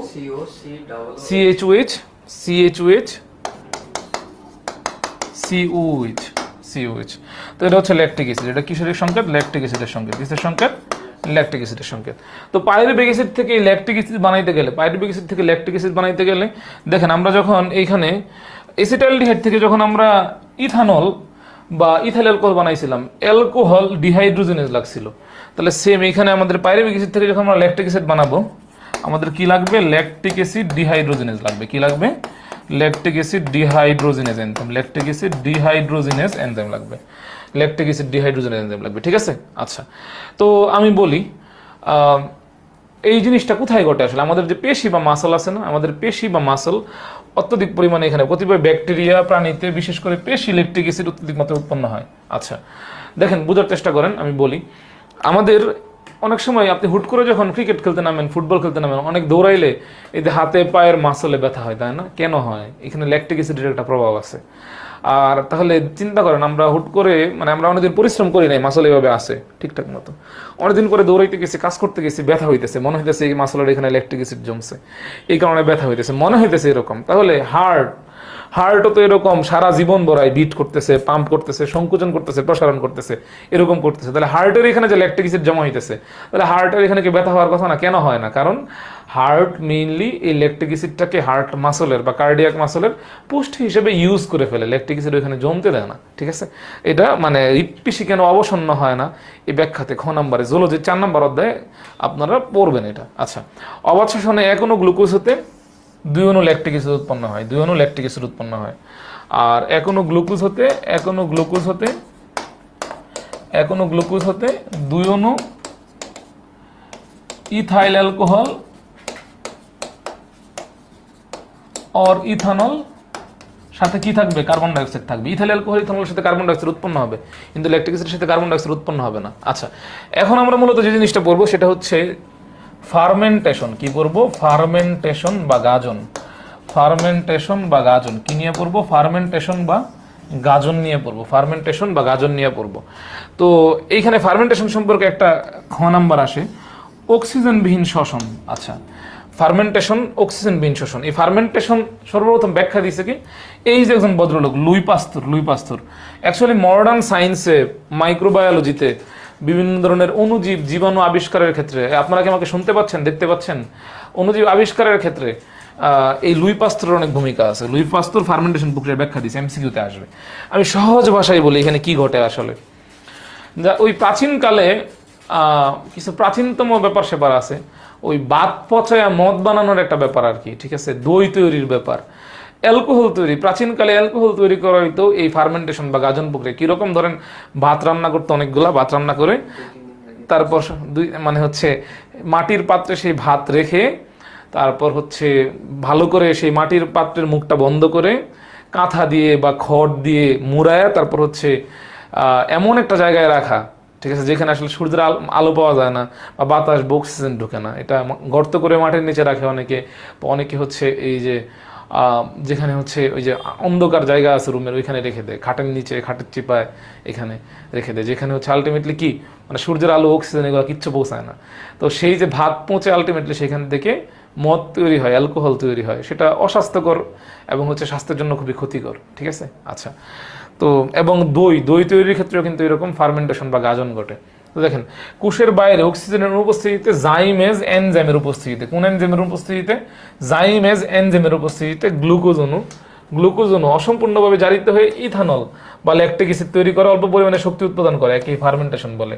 কোন এনজাইমের প্রভাবে? জাইমেজ এনজাইমের প্রভাবে। এই যে এটা শিওর শর্ট, পরীক্ষা আসবেই, এই যেটা শিওর শর্ট পরীক্ষা আসবেই, যে ফার্মেন্টেশন কোন এনজাইমের প্রভাবে ঘটে? জাইমেজ এনজাইমের প্রভাবে। কোন এনজাইমের প্রভাবে? জাইমেজ এনজাইমের প্রভাবে।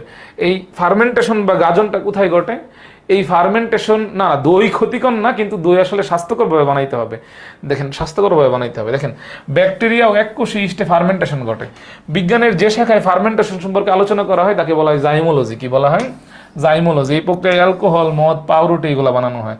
আমি এই যে এখানে যে শব্দগুলোর নিচে দাগ দিছি, প্রত্যেকটা শব্দ এখানে ভেরি ভেরি ইম্পর্টেন্ট। প্রত্যেকটা শব্দ এখানে ভেরি ভেরি ইম্পর্টেন্ট। দেখেন, এই যে ইস্ট, এই ইস্ট থেকে অ্যাকচুয়ালি তিনটা এনজাইম আসে। বিয়ে করার পর ধরেন আমরা হচ্ছে আব্দুল্লাহ না, দই অস্বাস্থ্যকরকে আমি বলছি বেটা, দই অস্বাস্থ্যকর তো বলি নাই। এখন দইরে হচ্ছে স্বাস্থ্যকরভাবে বানাইতে হবে, ঠিক আছে, পিএইচ মেনটেন করা, তারপরে হচ্ছে যাতে অণুজীব এখানে না জন্মাইতে পারে, কালচার মানে সব মিডিয়া ঠিকঠাক রাখা, এগুলো ঠিকঠাক মতো বানাইতে হবে, ঠিক আছে। আচ্ছা, দেখেন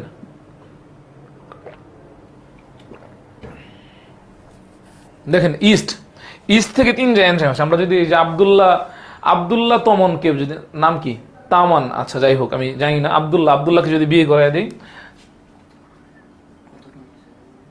10 মিনিট, আচ্ছা, তাহলে আব্দুল্লাহ হয়ে যাবে জামাই। আব্দুল্লাহ কি হয়ে যাবে? জামাই। জামাইয়ের প্রথম অক্ষর কি? জ।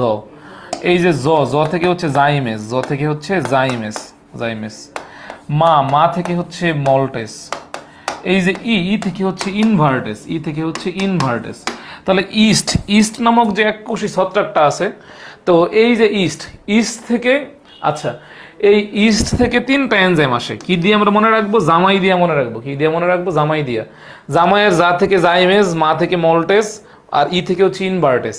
কিন্তু এই জাইমেসটা মেইনলি ফার্মেন্টেশন বা গাজনে সহায়তা করে। গাজনে কে সহায়তা করে? জাইমেস সহায়তা করে। মনে রাখতে হবে, গাজনে কে সহায়তা করে? জাইমেস সহায়তা করে।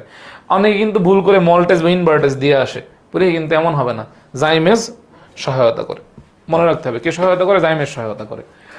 এখন দেখেন, এই বক্সটা আছে, এই বক্সটা শিওর শর্ট। এই বক্স থেকে একটা এমসিকিউ পরীক্ষা আসবেই। এই যে আমরা শ্বসনের বিভিন্ন ধাপ পড়লাম, শ্বসনের কোন ধাপটা মানে প্রকৃত কোষের মধ্যে শ্বসনের এই ধাপটা কোথায় ঘটে, আদি কোষের মধ্যে এই ধাপটা কোথায় ঘটে? যেমন আমরা দেখলাম, আমরা বললাম হচ্ছে ক্রেবস চক্র মাইটোকন্ড্রিয়ায় ঘটে, আমরা বললাম।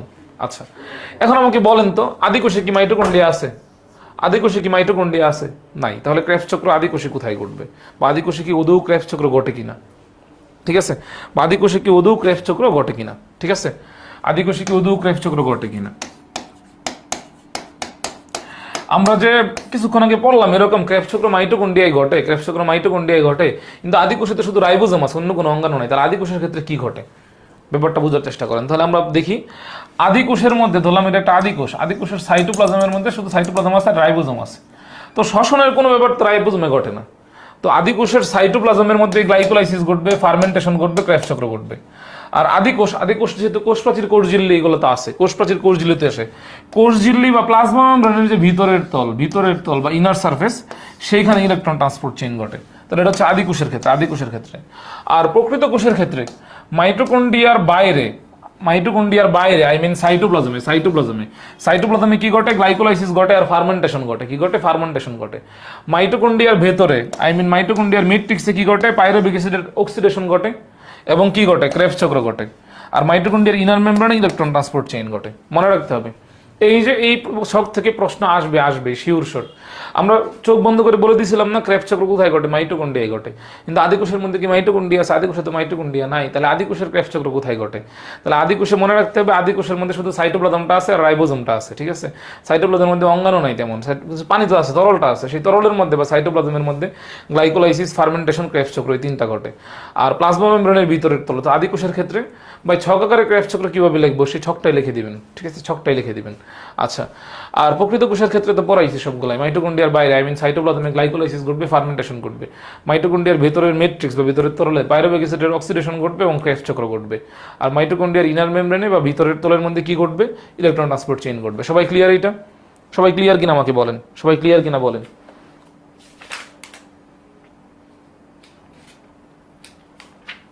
সবাই ক্লিয়ার কিনা বলেন।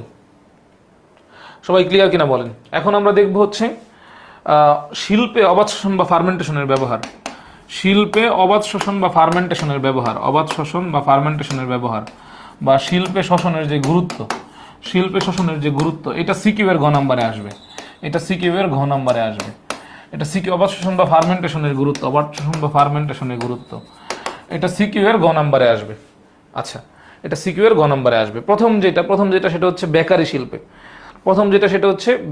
শিল্পে। ঠিক আছে, বেকারি শিল্পে 1 নম্বর বেকারি শিল্প।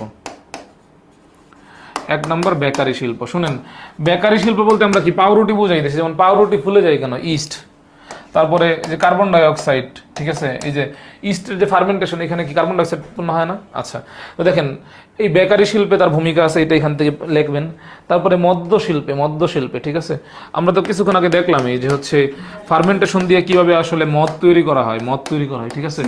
মদের কথা বলতেই হচ্ছে কি অশ্লীল এগুলো হচ্ছে অ্যালকোহল OH মূলক। এইভাবে যে ভাইয়া বলছে এটা আসলে কনফিউশন ক্রিয়েটিং। এটা ব্যাপারটা হচ্ছে আসলে OH মূলক। ওরা এখন জৈব যৌগ পড়তেছে। আচ্ছা, ঠিক আছে, তো ওরা এটা বুঝবে। এখানে OH মূলক এসে যুক্ত হয়েছে, আর কিছু না। আশা করি আপনারা সবাই ভালো আছেন।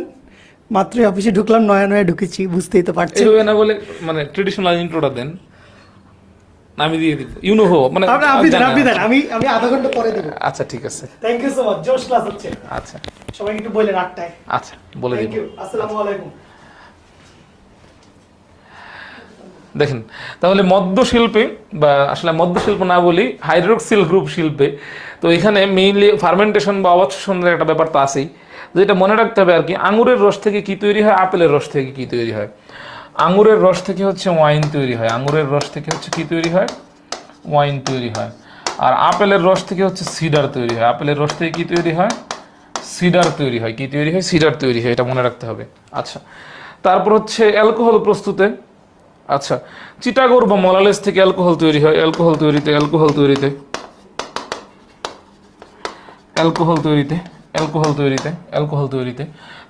তারপর আমাদের যে জিনিসগুলো জানতে হবে, দুগ্ধ শিল্পে 2টা ব্যাকটেরিয়ার নাম দেওয়া আছে। দুগ্ধ শিল্পে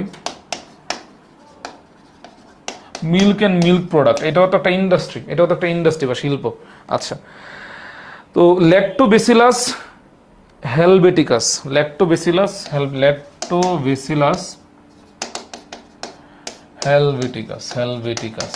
ঠিক আছে। আচ্ছা, আরেকটার নাম হচ্ছে স্ট্রেপ্টোকক্কাস ল্যাকটিস।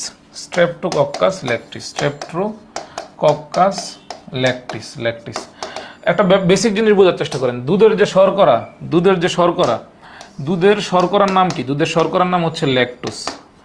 দুধের শর্করা বা সুগারের নাম কি? সুগারের নাম হচ্ছে ল্যাকটোস। দুধের প্রোটিনের নাম কি, বা দুধের আমিষের নাম কি? দুধের প্রোটিনের নাম হচ্ছে কেজিন, বা দুধের প্রোটিনের নাম কি? কেজিন। তো এই যে ল্যাকটো নামের শুরুতে আছে, ল্যাকটিস নামের শেষে আছে।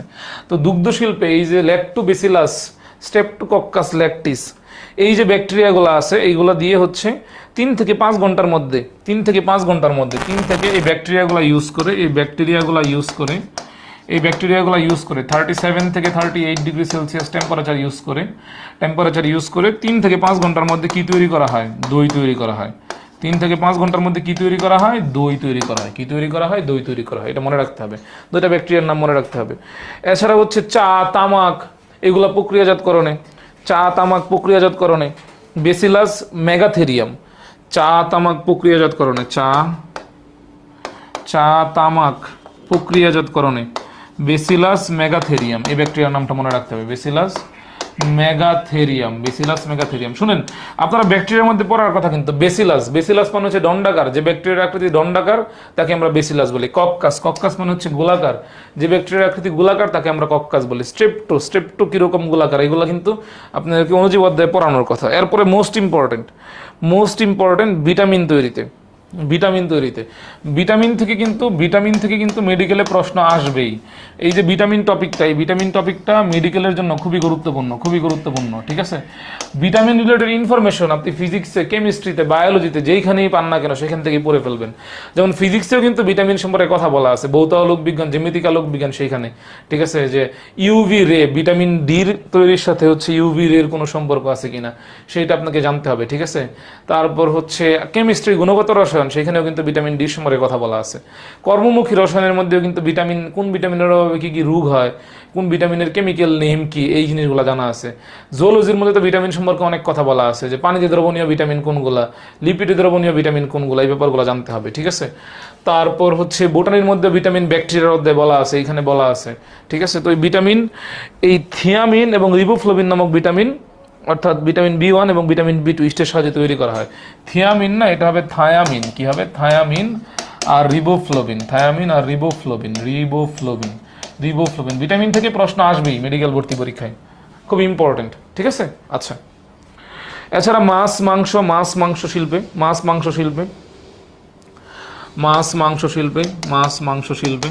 আচ্ছা, মাছ মাংস সংরক্ষণের যে শিল্পটা আছে সেখানে, আচ্ছা, ভিনেগার উৎপাদনে,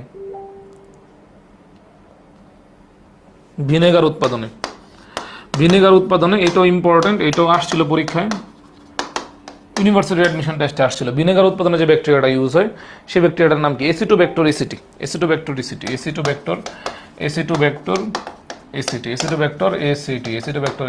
ঠিক আছে। আচ্ছা, তারপর হচ্ছে চর্মশিল্পে, ক্লাস কি আটকে যাচ্ছে? ঠিক আছে, চর্মশিল্পে, এই মেহেদের কাছে ক্লাস আটকে যাচ্ছে, আপনাদের এখানে আটকে যাচ্ছে। বেসিলাস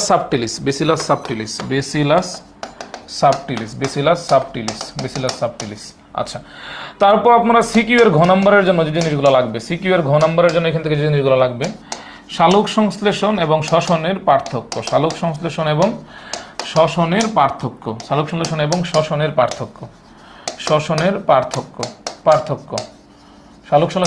পার্থক্য। আমি আপনাদেরকে সালোক সংশ্লেষণের পুরো বেসিকও পড়াইছি, শ্বসনের পুরো বেসিকও পড়াইছি, তার মানে আপনারা দুইটার পার্থক্য পারবেন হোপফুলি। সালোক সংশ্লেষণ এবং শ্বসন দুইটারে আলাদা আলাদা করে গুরুত্ব, ঠিক আছে, আলাদা আলাদা করে দুইটা গুরুত্ব। পরিবেশের উপর এদের ভূমিকা, জীবজগৎ টিকিয়ে রাখতে এদের ভূমিকা, মানব জীবনে এদের সবকিছু অপরিসীম গুরুত্ব, এই ব্যাপারগুলো এখান থেকে বলতে হবে, ঠিক আছে, এই ব্যাপারগুলো এখান থেকে পড়তে হবে। এবং এরপর হচ্ছে শ্বসনিক হার নামে একটা টপিক আছে,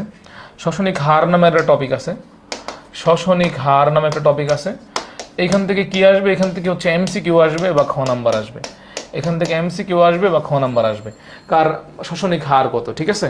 আচ্ছা, কার শ্বসনিক হার কত? মিলিক অ্যাসিডের কত, গ্লুকোজের শ্বসনিক হার হচ্ছে 1। মিলিক অ্যাসিডের কত? কমেন্টে লিখে ফেলেন, পড়া হয়ে যাবে একবার। মিলিক অ্যাসিডের শ্বসনিক হার কত? মিলিক অ্যাসিডের শ্বসনিক হার হচ্ছে 1.33, ঠিক আছে, কমেন্টে লিখে ফেলেন একবার। তারপর হচ্ছে ওলিক অ্যাসিডের কত? 0.71। ওলিক অ্যাসিডের কত? 0.71। আচ্ছা,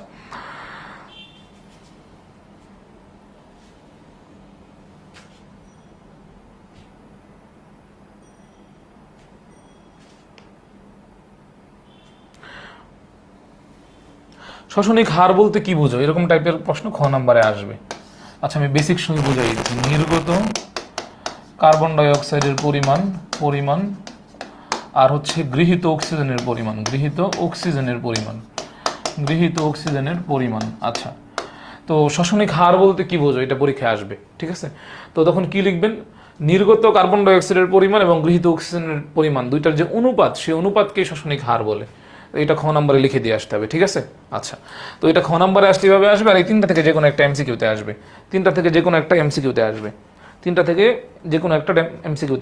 ঠিক আছে? আচ্ছা, সবাই এটুকু ক্লিয়ার কিনা আমাকে বলেন, এবং শ্বসনের কিছু প্রভাবক আছে এখানে, শ্বসনের প্রভাবকগুলো আপনাদেরকে জানতে হবে, কোনগুলো বাহ্যিক প্রভাবক এবং কোনগুলো অভ্যন্তরীণ প্রভাবক, কোনগুলো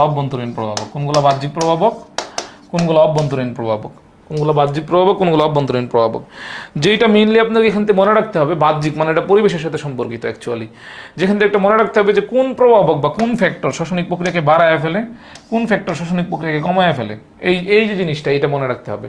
এবং এই শ্বসনের জন্য যে হচ্ছে অপটিমাম টেম্পারেচারটা আসলে কত, অপটিমাম টেম্পারেচার বা তাপমাত্রাটা রেঞ্জে আসলে কত, ঠিক আছে? আচ্ছা, আমরা যদি ধরি 20 থেকে 35 ডিগ্রি সেলসিয়াস তাপমাত্রা পর্যন্ত শ্বসনিক হার বেশি চলে, আর 45-এর উপরে উঠলে তো হচ্ছে আলটিমেটলি মানে হচ্ছে অনেক কমে যাবে শ্বসনের হার। আচ্ছা, শ্বসনিক হার বলতে কি বুঝো, এটা পরীক্ষা এসেছিল, হ্যাঁ বলে দিলাম তো। শ্বসনিক হার খ নম্বরে আসবে, বলতে কি বুঝো, আর এমসিকিউতে আসবে হচ্ছে এই তিনটা থেকে যে কোনো একটা। এই যে সৌরভ পাল বলতে শ্বসনিক হার বলতে কি বুঝো, এটা আমাদের পরীক্ষাতে আসবে, হ্যাঁ এটা আসবে, তো আমিও বলে দিচ্ছি খ নম্বরে আসবে। তখন আমরা কি লিখবো, নির্গত কার্বন ডাই অক্সাইডের পরিমাণ এবং গৃহীত অক্সিজেনের পরিমাণ, এই দুটোর যে অনুপাত, এটাই হচ্ছে শ্বসনিক হার। আর এমসিকিউতে তিনটা থেকে যে কোনো একটা আসবে। এবং শেষে গিয়ে হচ্ছে আমরা এখানে সিকিউ এর গ নম্বরের জন্য সালোক সংশ্লেষণ এবং শ্বসনের পার্থক্য পড়ব, এবং সালোক সংশ্লেষণ এবং শ্বসনের আলাদা আলাদা করে গুরুত্ব পড়ব। আমাদের এই চ্যাপ্টার কিন্তু শেষ। একটা লং জার্নি ছিল আপনাদের সাথে আমার সাথে কি শেষ করছেন আপনারা, ক্র্যাশ করছে। প্রথমে কোষের গঠন শেষ করছেন, অনেক বড় একটা চ্যাপ্টার, খুবই গুরুত্বপূর্ণ একটা চ্যাপ্টার। তারপর টিস্যু তন্ত্র শেষ করছেন, এটা আরো গুরুত্বপূর্ণ একটা চ্যাপ্টার, মানে হচ্ছে এখান থেকে সিকিউ আসে, ছোট্ট একটা চ্যাপ্টার তো সিকিউ আসে একটা শিওরলি। আর হচ্ছে উদ্ভিদ শারীর তো হচ্ছে গুরুত্বপূর্ণ। আমি এইটা হচ্ছে 10 মিনিট স্কুলে আমার ক্র্যাশ কোর্সের সাথে যুক্ত হওয়া প্রথম ক্র্যাশ কোর্সটা অ্যাকচুয়ালি 20 থেকে, হ্যাঁ শফিকুর রহমান, ওইটা আমি রেকর্ডেড দিয়ে দেওয়ার চেষ্টা করবো, চক্রীয় অচক্রীয় রেকর্ডেড দিয়ে দেওয়ার চেষ্টা করবো। আচ্ছা, রেকর্ডেড দিয়ে দেওয়ার চেষ্টা করবো, একটু দেরি হবে, দিয়ে দেওয়ার চেষ্টা করবো। আচ্ছা, তো ফ্যাক্ট হচ্ছে এর আগে 20, 21, 22 এই বেশগুলোর মানে ক্র্যাশ কোর্স ছিল। 23-এর ক্র্যাশ কোর্স থেকে হচ্ছে 10 মিনিট স্কুলের সাথে যুক্ত হওয়া আমার প্রথম। আর অনলাইন ব্যাচে আমি ক্লাস নিয়েছি এর আগেও, ক্লাস 9-এর, ক্লাস 10-এর, কিন্তু 23-এর ক্র্যাশ কোর্সে হচ্ছে প্রথম ক্র্যাশ কোর্সে আপনার সাথে পরিচিত হওয়া। আপনার সাথে স্মৃতিটা অনেক বেশি, কারণ প্রথম ক্র্যাশ কোর্স, প্রথম ব্যাচ। তো 3টা ভাইটাল চ্যাপ্টার আমি নিলাম। তো যদি ক্লাস সম্পর্কে কারো কোনো অভিযোগ, অনুরোধ, পরামর্শ, সমালোচনা থাকে, আমাকে এই ক্লাসের কমেন্ট বক্সে জানাইতে পারেন, আমি কমেন্ট চেক করব, বা আমাকে ইনবক্সেও জানাইতে পারেন, বা আমাদের হেল্পলাইনে কল দিয়েও জানাইতে পারেন। যদি ক্লাস সম্পর্কে বা যে কোনো সম্পর্কে, বায়োলজি সাবজেক্ট সম্পর্কে কোনো অভিযোগ, অনুযোগ, পরামর্শ, অনুরোধ, সমালোচনা জানাইতে পারেন এই যে ক্লাসের এই মুহূর্তে কমেন্ট বক্সে। আমি 1 থেকে 2 মিনিট আপনাদের সাথে যুক্ত থাকবো শুধু কমেন্ট পড়ার জন্য, ঠিক আছে? ক্লাস শেষ। ভাইয়া অবাধ শোষণ কি পড়ানো হয়েছে? হ্যাঁ পড়ানো হয়েছে। তো আব্দুল্লাহ তামান, আচ্ছা ঠিক আছে, দাগানবের পিডিএফ দিয়ে দিব, ইনশাল্লাহ নিব, যদি হচ্ছে সব ঠিকঠাক থাকে। সৌরভ পাল, অবশ্যই তো পড়াইলাম এতক্ষণ, সারা রাত রামায়ণ পড়লাম, সকালবেলা এসে জিজ্ঞেস করতেছে হচ্ছে সীতাকার দুলাভাই। সীতা যে একজন, মানে যদি জিজ্ঞেস করতে সীতাকার ভাবি, তাহলেও বুঝতাম যে সীতা একজন ভদ্র মহিলা, এই সম্পর্কে আইডিয়া আছে। জিজ্ঞেস করতেছে সীতাকার দুলাভাই। আচ্ছা, শারবিন আক্তার ভাই, আপনাকে ইনবক্সে কোশ্চেন করেছিলাম, রিপ্লাই দেন নাই। আমি অ্যাকচুয়ালি হচ্ছে মানে ইনবক্স চেক করা হয় খুব কম, বা মেসেঞ্জার চেক করা হয় খুব কম। আমি চেক করব, আপনি এখন আরেকটা নক দিয়ে রাখেন। থ্যাংক ইউ তাইজুল ইসলাম সাগর। নেক্সটে কোন চ্যাপ্টার ধরা হবে এটা ডক্টর শরীফ ভাই জানে, ডক্টর তৌফিকুল শরীফ ভাই জানে, উনি হচ্ছে আপনাদেরকে অ্যানাউন্স করে দিবে ক্লাসে।